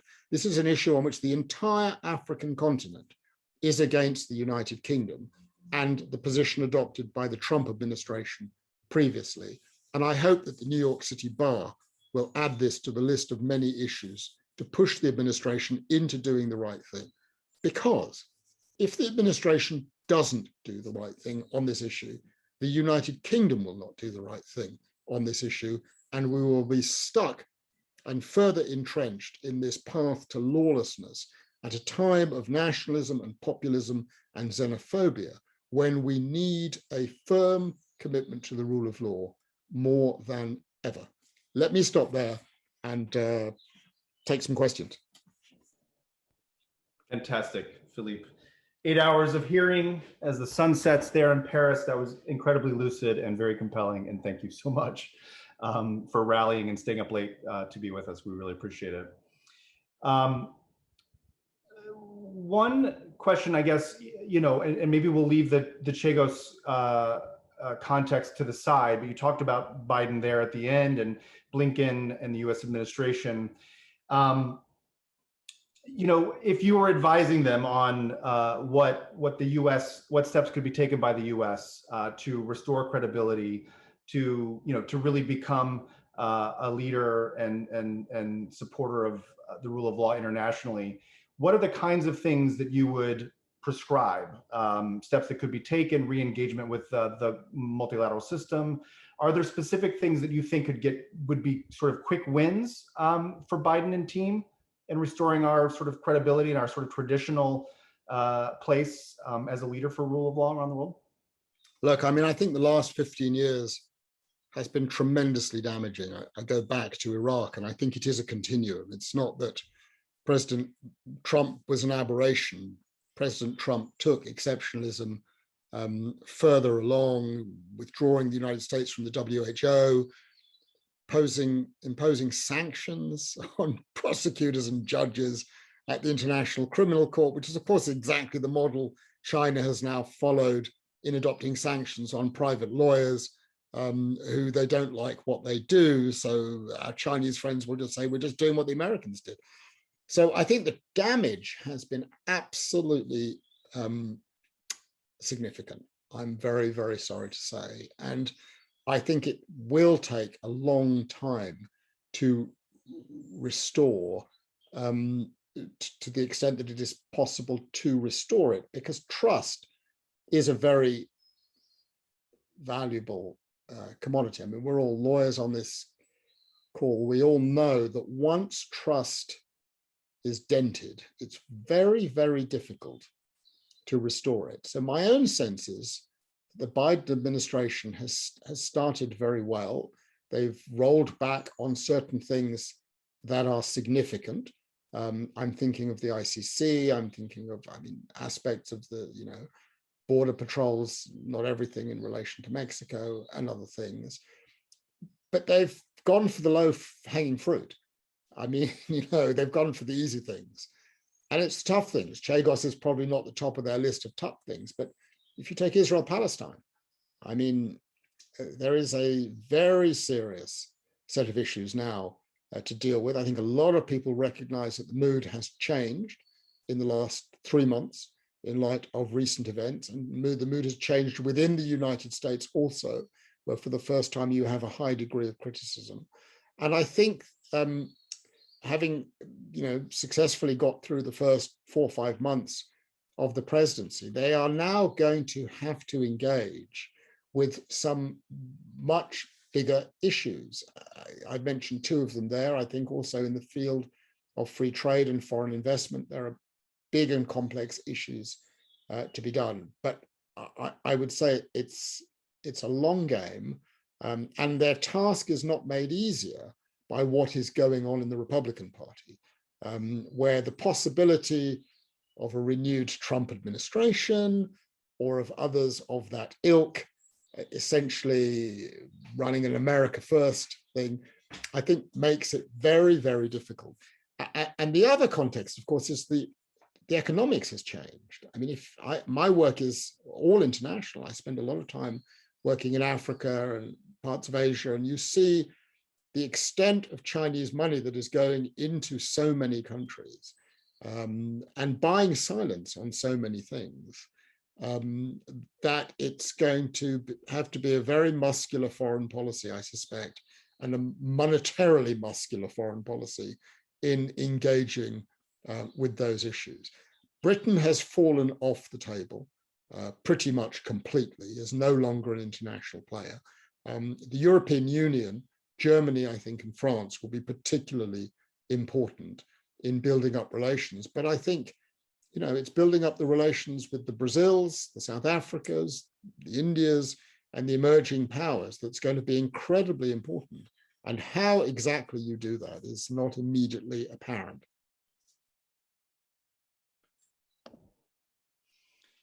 Another question, Philippe.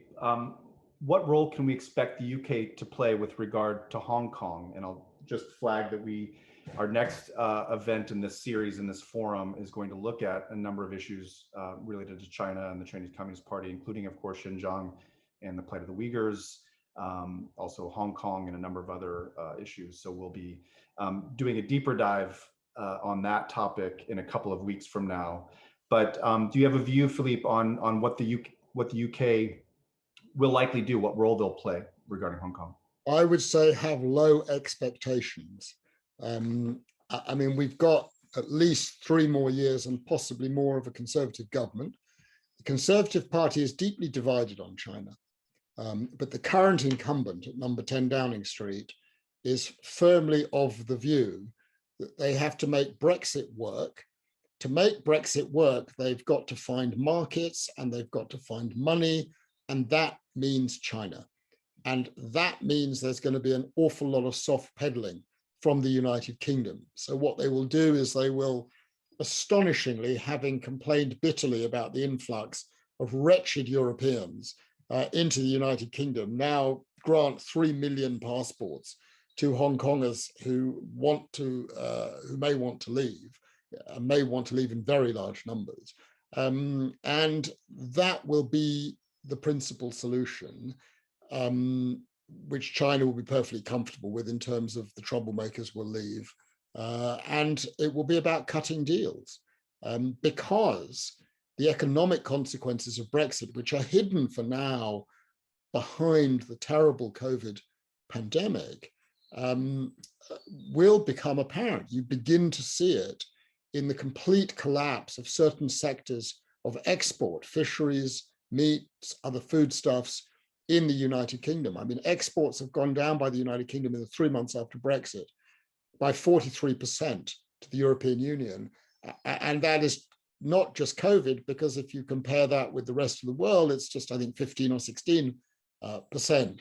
So it gives you a sense of the dramatic economic hit the United Kingdom's taken. There is no foreign direct investment coming into the United Kingdom. It has stopped, period. My wonderful young nephew works for one of the leading consultancies. He shared an office with Jake Sullivan, no less, until a few months ago. And he just says it's unbelievable. It's just collapsed. No interest in direct foreign investment in the UK. And I think that is the answer to your question. Rely on others to do the heavy lifting with the United States. That said, there are a number of very influential Conservative members of Parliament. I'm thinking of Tom Tugendhat, of the chair of the Foreign Affairs Committee, Andrew Mitchell, right now both very involved in efforts to get the United Kingdom to restore its commitment to 0.7% of GDP being spent on overseas development assistance. They've cut it, as you know, to 0.5%, but I wouldn't expect great things from the United Kingdom on the rule of law in Hong Kong. One final question, if we can, Philippe, and then we'll let you get to your later evening there. It's related, I think, or similar to the point you're making about the FDI into the UK. This one about Chinese money into Africa, responding to or addressing serious infrastructure needs that are real and that are, very important. How should the US respond to those investments which meet real needs while deepening China's political role in the continent, with its ominous implications for the rule of law? Here is a really interesting thing. It is my experience is that it is not the case that China is against the rule of law, period. It's not. It's not comfortable with awards of Annex 7 arbitral tribunals in relation to the South China Seas. It's not comfortable in relation to human rights issues being argued as rule of law issues. But when it comes to issues of free trade and foreign investment, because it is now so extended around the world, ask yourself the question, which country needs enforceable international agreements to protect its interests overseas? And the answer is China. And many of us have begun to see this. China participates very actively in dispute settlement at the WTO. China supports the reconstitution of the appellate body. China is very actively engaged in investor-state dispute settlement now. I had the interesting privilege of sitting on the first case brought by a Chinese company a few years back. I just want to use the opportunity to pay tribute to my dear friend and colleague who unfortunately passed away last week, who appeared as counsel before me in that case, the great James Crawford, who did so much for the rule of law internationally, and of course served as a judge at the International Court. And we would talk at length about the Chinese situation, and it's a very interesting situation. They've sort of bifurcated. And so for me, the interesting issue with China is how to expand the writ of its interest in the rule of law when it comes to its economic rights and obligations, including its exposures in Africa, in Asia, in South America, which are very, very extensive and which they wish to protect. And the only mechanism they've got to protect it, apart from military force, which I don't think they're inclined to use, is international agreements and dispute settlement mechanisms and so on and so forth. And I have always thought that in time, China would come to find a face-saving way to give effect to the South China Seas case, because in the long run, it needs international rules. And I think for countries like the United States, maybe also the United Kingdom and the European Union and India, it's to really try to cajole China into expanding those areas of the rule of law, which will over the longer term serve its interests. I accept that right now, it does not look like China is going to go big on the law of the sea or international human rights law, but things can change pretty quickly. And I think that is why the United States right now is so important in showing leadership along with the European Union and hopefully Shona will lead the charge in the United Kingdom and getting the UK to recommit to protecting our lawyers and protecting our judges and protecting freedom of expression and the rule of law and so on and so forth. So I tend at the end of the day to be an optimist. And what I say to my students is, you know, international law and the rule of law is a long game. You can't sort of create a new world order in 1945 with all these new conventions and expect the leaders to suddenly keel over and say, oh, all right, well, we'll comply with the rule of law. Since that's got, it takes centuries. You know, I'll end with a tiny anecdote. I had a wonderful colleague in my early years of teaching at Cambridge, John Baker, professor of English legal history at Cambridge University. I happened to be at the same college as him, St. Catherine's, and you know, once every 3 months he'd invite me for lunch, and we'd sit and talk and eat our salads or our salmon or whatever. And he'd say, so what are you working on? And I'd tell him some obscure issue of international law, and he'd say, ah, yes, Philippe, we had a similar issue in English law in 1472, and it took 284 years to sort it out, but sort it out we did.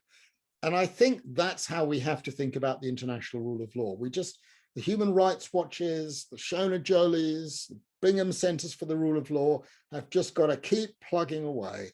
And over time, the trajectory of history will be on that side. I'm absolutely sure of it. Magnificent. I feel like we should, well, we can't conclude because Shona, we got to come to you. That was a beautiful segue to you, Shona, as well. But thank you so much, Philippe, for staying up late there. Shona, you're only an hour behind Philippe, I think, so I know it's late where you are too. And thank you for being with us and waiting for us to come to you. But that was really fantastic, Philippe. Thanks so much. And you know, we'll look forward to carrying some of those themes forward about China in particular in a couple weeks' time, including the hope springing eternal that maybe over time that government will come a little bit our way in some of its approaches to governance. So Shona, please, if I may, I'll hand it over to you. Thank you so much. Thank you very much indeed, Ulysses, and thank you to the New York City Bar and Bingham Center, and of course to my eminent fellow speakers tonight, Ken, Alona, and Philippe. I am the last in the line of the speakers tonight, and I hope you bear with me as we've gone through this whistle-stop tour around the world, looking at autocrats and the decline of the rule of law in the home of Tom Bingham himself. And what I want to talk to you about is, having zoomed out at various different countries and across the world, I want to zoom back in to a part of the world that some of you may be familiar with, others less so, which is South Asia, and in particular in India. Before I do that, I just want to talk to you a little bit about the work that I do for the Bar Human Rights Committee of England and Wales. We are an independent arm, independent international human rights arm of the Bar Council, independent from the Bar Council, and many of the countries in which we work, doing trial observations, doing training of civil society, of judges and lawyers, are countries in which the rule of law has an obviously poor record. Some of those countries you may be familiar with, Turkey, for example, Egypt, and other countries where you may not be so familiar with the history of crises in the rule of law, but that suddenly has sort of overtaken the dialogue, places like Hungary and Poland, and then other places like Hong Kong, which we've heard a little bit about today, and if I have some time, I might talk to you about later, a place where the rule of law has felt relatively stable for a long time, but very, very quickly in the course of the last year or two is spiraling in certain aspects, but not all. And so when one thinks about the rule of law and the international rule of law, when one thinks about the nature of attack on that rule of law, one often thinks about the overt authoritarian attacks without reflecting on those attacks that are hidden sometimes behind the law themselves, proclaiming in some way that they form part and parcel of a normal legal regime, or that they constitute reforms to our institutions that they in fact damage or destroy. And one thinks about those less in the context of an electoral democracy such as India than one might think about them in Egypt or in Turkey, or perhaps even in Pakistan. All countries in which we work observing trials, assisting human rights defenders, and doing human rights law training. what we see is that in countries where there is populist authoritarian rule, there is a pattern in which the law is sometimes being weaponized against those who most rely on its fair dispensation. And one of the challenges, and I think Ilona was talking about this in the context of Brazil, is that the explosion of populist governance that we've seen even across liberal democracies in recent years has led to an unrelenting attack across the institutions that are needed to hold on and grip adherence to the rule of law. And so political crisis, or indeed the COVID crisis that we've seen, real or confected, can be exploited and used as a cover for slippage in accountability. Whilst blurring all the various separations, institutions that give us the checks and balances or which guard the separation of powers may be treated as an inconvenient roadblock to be removed by a power-hungry executive. BHRC cannot comment on domestic issues directly, it's not within our remit, but you heard Philippe talk about the way some of that's happened in the United Kingdom over the last few years. Legislatives might be weakened, they may be bypassed. Media organisations might be blacklisted, they might simply be removed. We've seen it happen in Hungary, for example. Civil society is often forced out through meaningful activity by, for example, rules on restrictions of funds or the sheer permeation of a climate of fear and hostility. That's, for example, something we've seen happen in many of the countries I just listed, Turkey, Egypt, and I'll talk about it in an Indian context as well. And so as all of these different attempts are made to sideline and bypass institutions, the role of the judiciary becomes acutely heightened. And a truly independent and impartial judiciary underpinning the rule of law may go on to pose very significant challenges for an executive who is determined to grab power. The courts, we know, everyone on this call knows, both through an independent legal profession and judiciary, may often represent the very last chance for citizens who are otherwise disempowered, disadvantaged, and frankly defeated by the might of the state.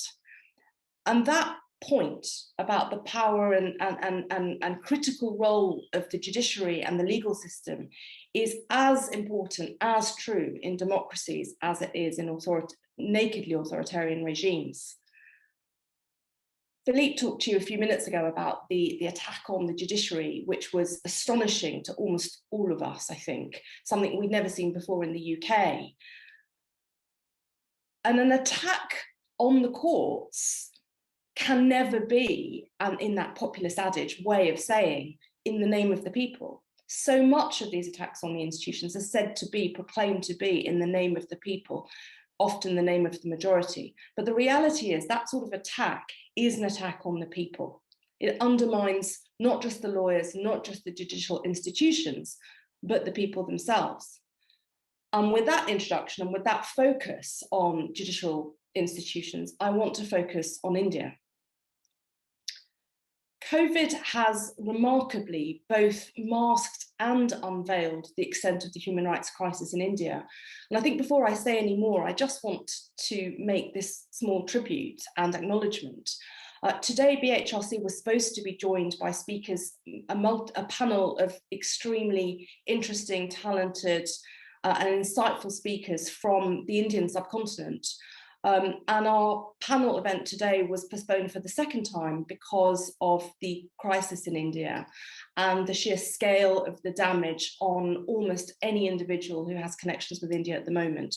And so I just wanted to pause before I say what I say now to pay tribute to all of those individuals who fought so hard in India against the COVID crisis and to pin up and hold up the community and society in the wake of the devastation. Shortly before the most recent wave of COVID in India, which really started a couple of months ago in its most extreme form, a series of global democratic rankings really rankled the Indian government.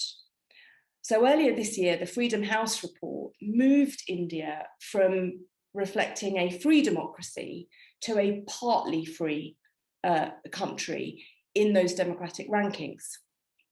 And that ranking, I think it's important to add, doesn't even reflect conditions in Indian Kashmir, which were examined and are examined as a separate report. And what Freedom House said is, well, this change is due to a pattern over several years since Modi was elected, in which his Hindu nationalist government and allies have presided over increasing violence and multiple discriminatory policies, which affect in particular the Muslim population, but also other minorities, and have pursued the crackdown on free expression by the media, by academics, by civil society groups, and multiple waves of protests. So Freedom House was pretty damning. But another report by the Sweden-based Videm Institute was even more damning. And it said in its latest report on democracy around about the same time this year that India had become an electoral autocracy.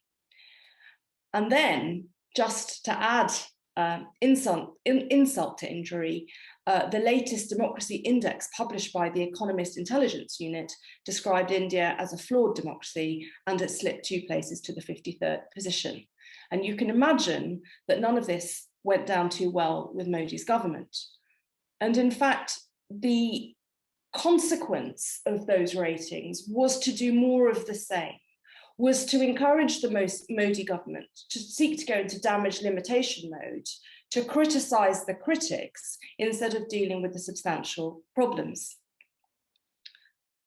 One of the factors that Freedom House pointed to was that India's fall from the rankings of the upper ranks of free nations might have a more damaging effect on the world's democratic standards.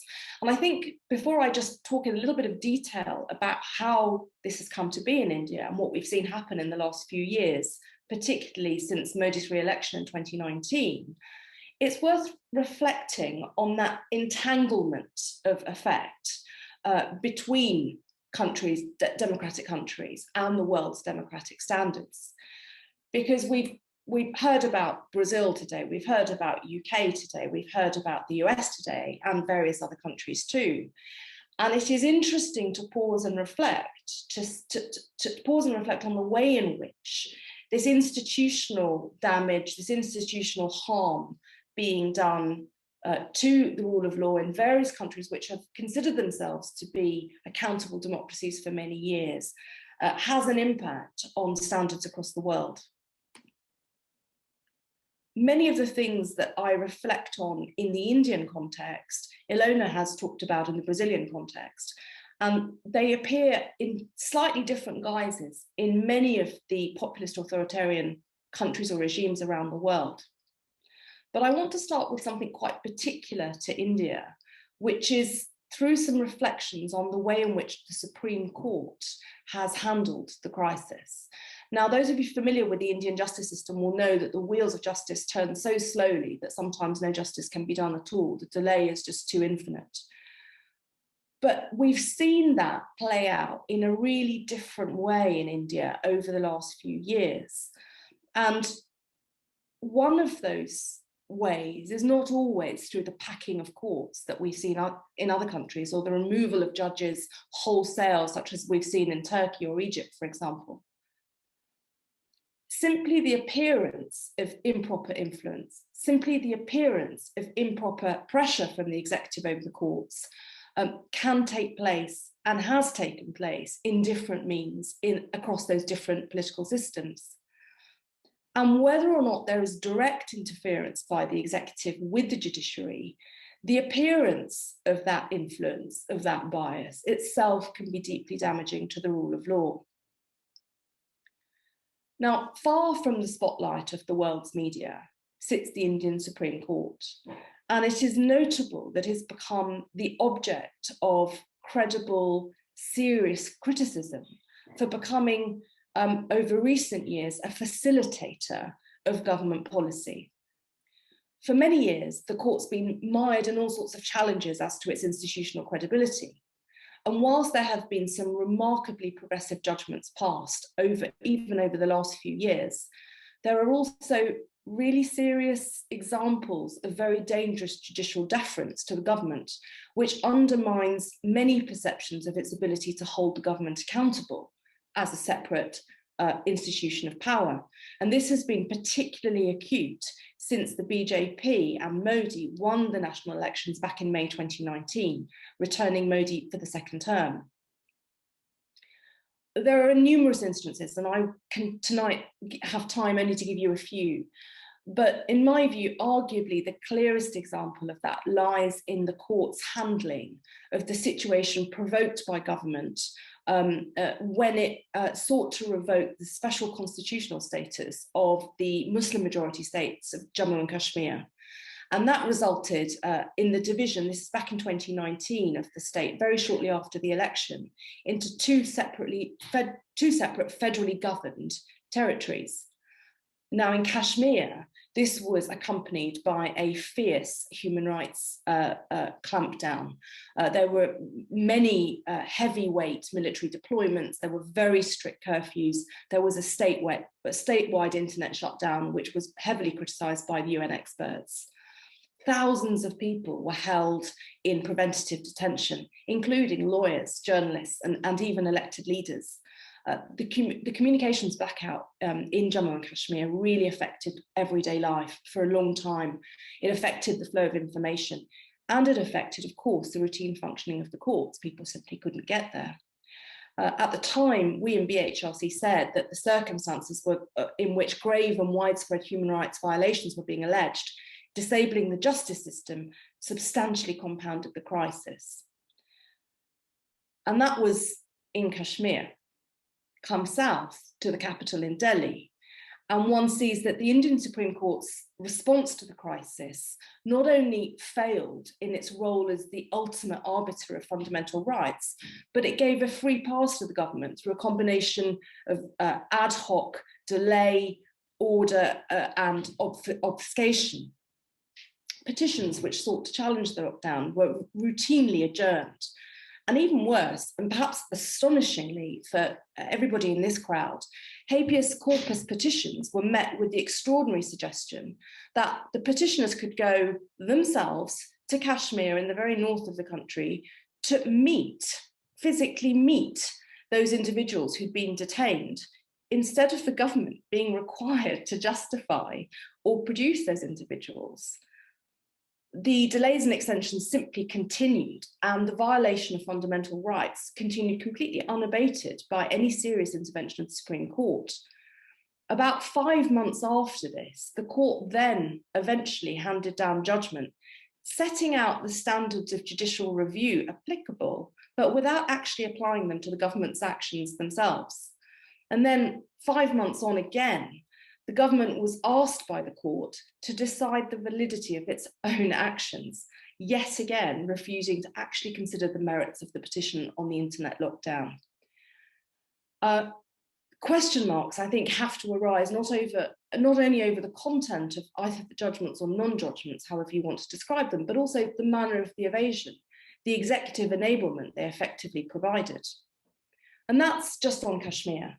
There have been so many significant Supreme Court rulings in recent years which have a strong and sometimes often unjustifiable favourable basis to the BJP, including, for example, the 2019 decision on the construction of a Hindu temple on the site of a historic mosque, a decision in March of last year to deny bail to a scholar who was a very prominent critic of Modi, who'd been charged with supporting a banned Maoist group.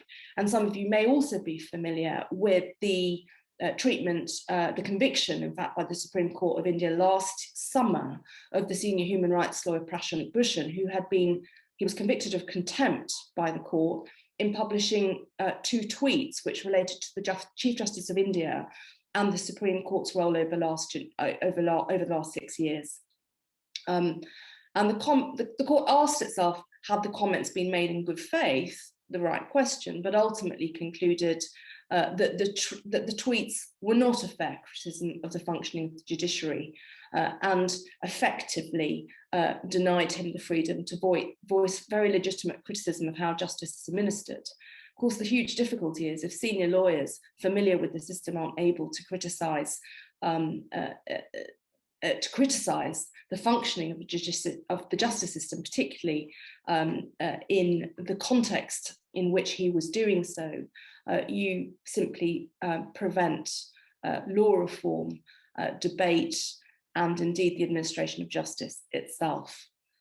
There are other aspects too.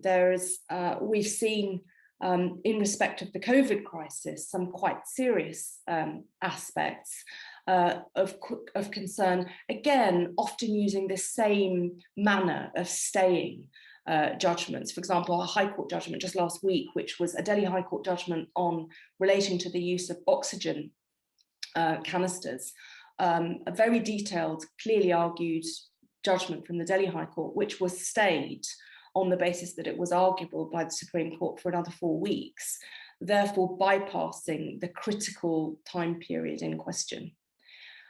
There's been other issues. A judge transferred in February last year to a far less desirable position after making rulings that criticised the Delhi police.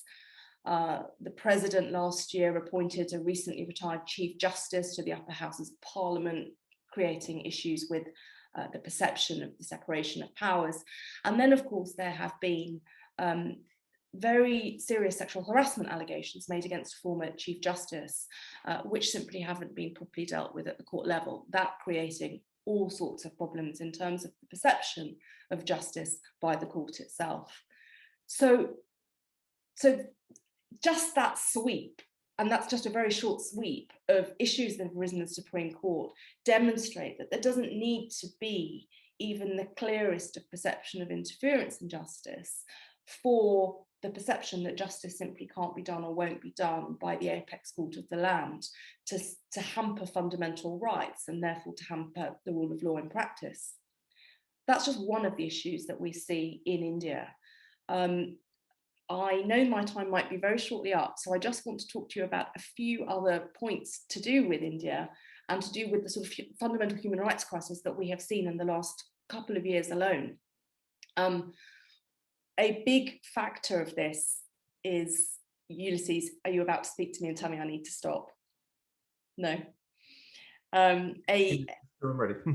Sure. Thank you. A big area in which India is rightly being criticised, or the Indian government, I should say, is rightly being criticised, is in minority rights. Indeed, one of the reasons for the slide in status by Freedom House.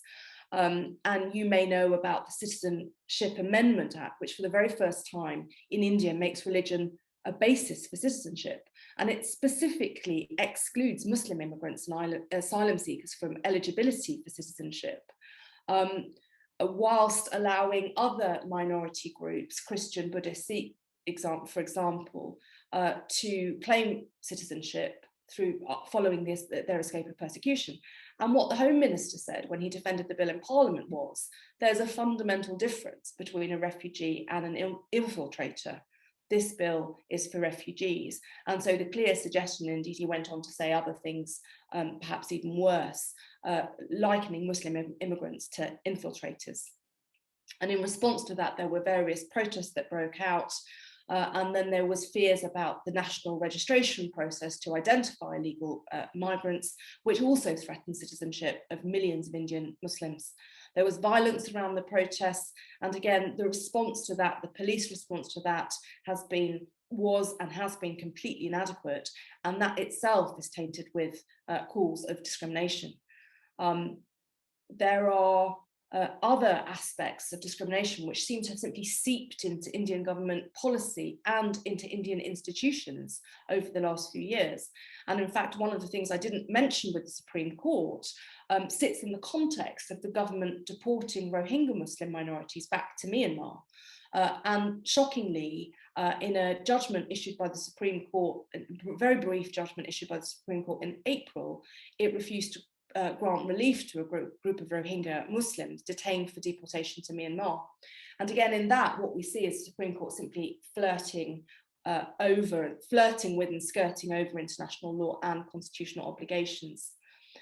There are a raft of other matters that I could deal with, the farmers' protests in which Sikhs were accused of having a Khalistani agenda. So it was another, you see an attack on protests, you then see an attack on minorities in the same way. There has been a very significant impact on civil society through the receipt of foreign funding restrictions.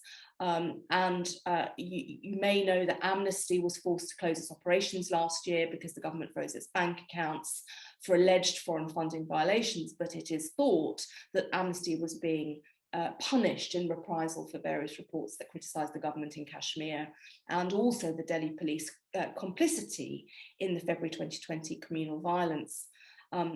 We have other lawyers, for example, prominent human rights lawyers in India that we work with, who also have been targeted as part of raids, harassment and intimidation, allegedly in relation to foreign funding of NGOs, but which it appears to be entirely political. Then, of course, there have been very significant attacks on freedom of expression in the media, on journalists, on students, on private citizens. There has been the attacks on Twitter that others have talked about tonight, and free expression through Twitter. And all of this is without discussing the impact and interlocking effect of these issues on governance with the current COVID crisis, and the very real impact on human rights currently by citizens in India now. And I should say all of this is actually without even really addressing the human rights crisis that exists in respect of the Kashmir situation too, from an international law perspective. So I think I'm going to stop now, because I clearly could keep going down this track, but I just want to draw out for a moment just to say that what you see in this whistle-stop tour through the difficulties, through the crisis, and through the restrictions on human rights in India are lots of little examples where actually you can draw out similarities with other countries. So the foreign funding restrictions, the social media restrictions, for example, have been a very significant feature of the clampdown in Turkey.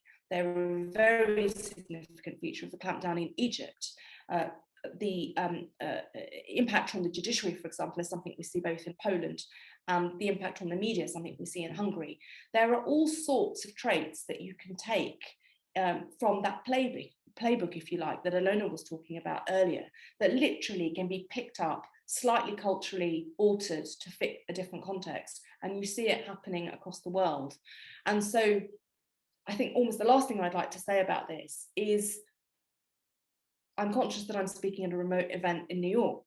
And of course, one has to think about the impact of American policy on these sorts of rights violations. And I think Ken earlier, when he was picking up his comments on Modi, said, well, will Biden react to what's happening in India? Or does he just see India as a counterweight to what's happening in China? And I think that's a really important question to throw back at all of you this evening, because India nevertheless remains an electoral democracy. It remains an ally of the US, of the UK, of the EU. But none of these Western democracies to which we belong are really speaking out over the extent of these abuses in India. And so the question is, for how long will Modi's government get away with it? And I pose that question back to you. Wonderful. Thank you so much, Shona. I know we're getting later in the afternoon and later in the evening where you are, Shona.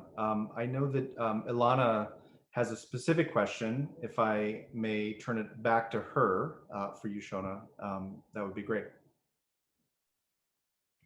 Sure. Thank you so much, Shona. Very interesting, and the similarities, I always say, like they scare me even more, because we're dealing with a problem that I think we'll need broader coalitions and recognition of what's going on, and we need to know more about each context to be able to then draw lessons and fight back in a way. So I found your point about the law being weaponized very interesting. I've been trying to describe how the changes in law are actually being just also jeopardizing our democracy. So I will possibly use this category, but I want to talk to you about that. But the question was, for me, how is civil society in India fighting back? Is there any effective ways of organizing or resisting to what is going on? And if you think a more kind of international coalition of civic leaders that would be able then to speak up for democracy in countries like India, Brazil, and the rest would be effective, desirable, and even possible given today's landscape. Ilona, thank you. I think you said when you prefaced your remarks on Brazil by saying that you thought that Bolsonaro was the most dangerous elected leader in democracies. And actually, I think Modi's giving Bolsonaro a run for his money is the truth. I mean, I have been very struck over the years by the similarities between Brazil and India in many ways. Obviously, they're different cultures, different continents, but there are a range of similarities, both in their sort of contexts as electoral democracies and large electoral democracies as well, but also in their context that we currently face ourselves. And I think that there are important lessons to be drawn in both countries. And certainly if you think back to perhaps 10 or 15 years ago, when people used to talk routinely about the BRICS countries, and people used to talk routinely about the parallels between the growing emerging democracies and economies of Brazil and India, amongst others.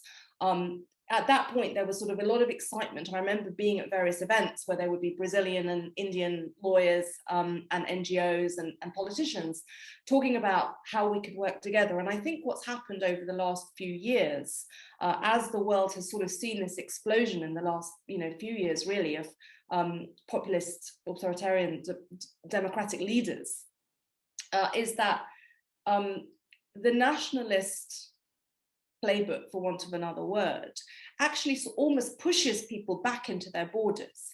And we've seen that happen in lots of places. You've seen it, we've seen it in the UK happen in Brexit. You saw it in the US happen with Trump.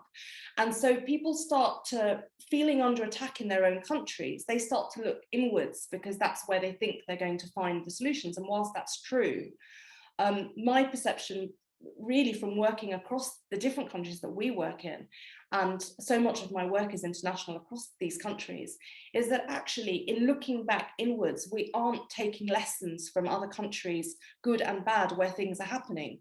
And it seems to me that India and Brazil are fighting some very similar trajectories and some very similar battles. And there are lessons to be drawn, and perhaps we should think about how we draw those lessons together. But to go back to that underlying question of how is Indian civil society dealing with this?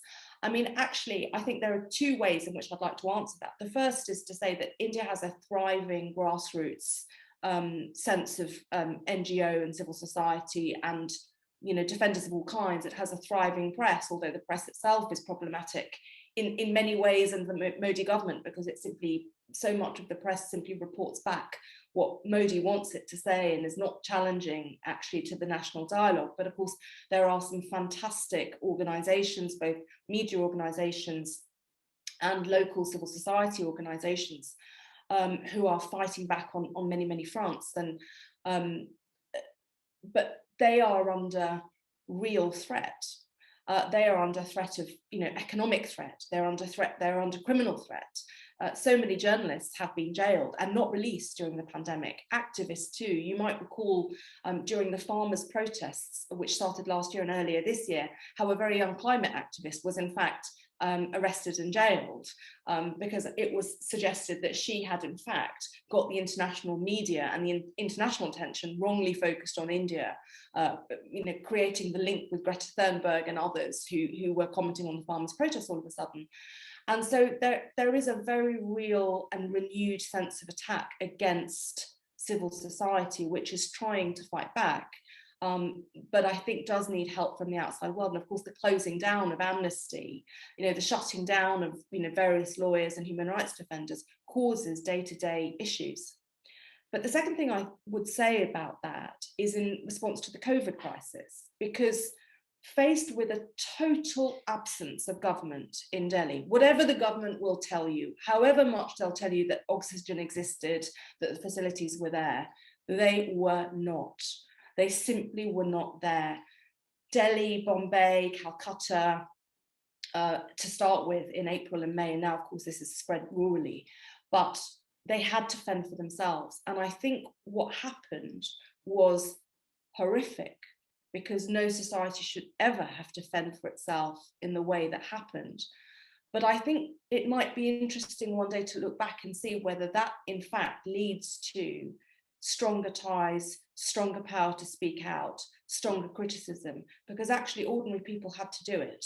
You know, not the people that we normally associate with the power of speaking truth to the government, but ordinary people literally getting oxygen cylinders and putting them in car parks and putting them in Temple, Gurdwara car parks, and finding beds and finding medication. And we will see how that empowers civil society and ordinary society. And we'll see, and that may be true in Brazil too, because Brazil has also coped and had to cope in places with the absence of society. I think Brazil's health system is different from the Indian health system, but I think both countries, I think that the response to the COVID crisis in both countries was also, I think, very symbolic of the human rights crisis. And one might want to not speak up about the human rights crisis in India or Brazil at a time like this because you're so worried about what's actually happening to people on the ground, but they're inextricably bound. Thank you, Shona.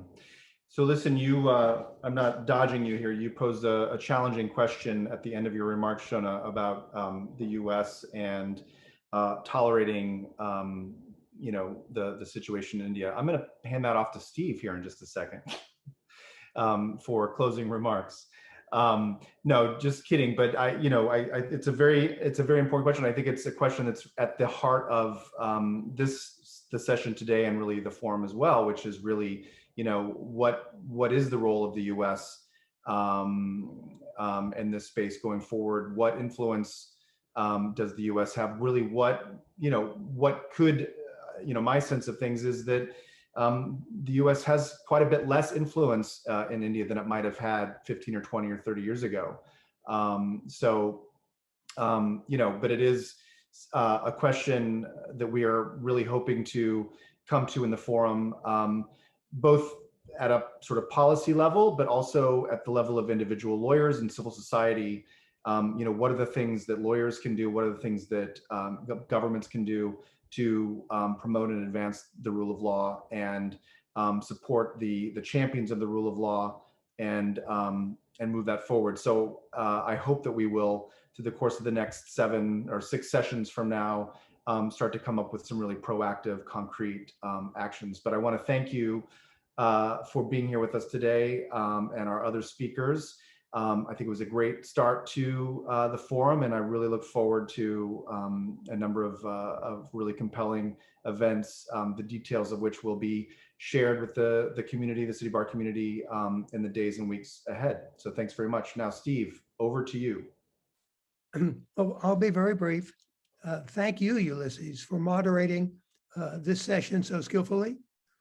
And thank you again, all of our wonderful speakers, Ken Roth, Alona, Zebo, Philippe Sands, and Shona Jolly, all of whom I really think gave us the benefit of their thoughtful and, in my view, deeply troubling comments on the major challenges to the rule of law that we face in the Americas, in Europe, Asia, and really globally.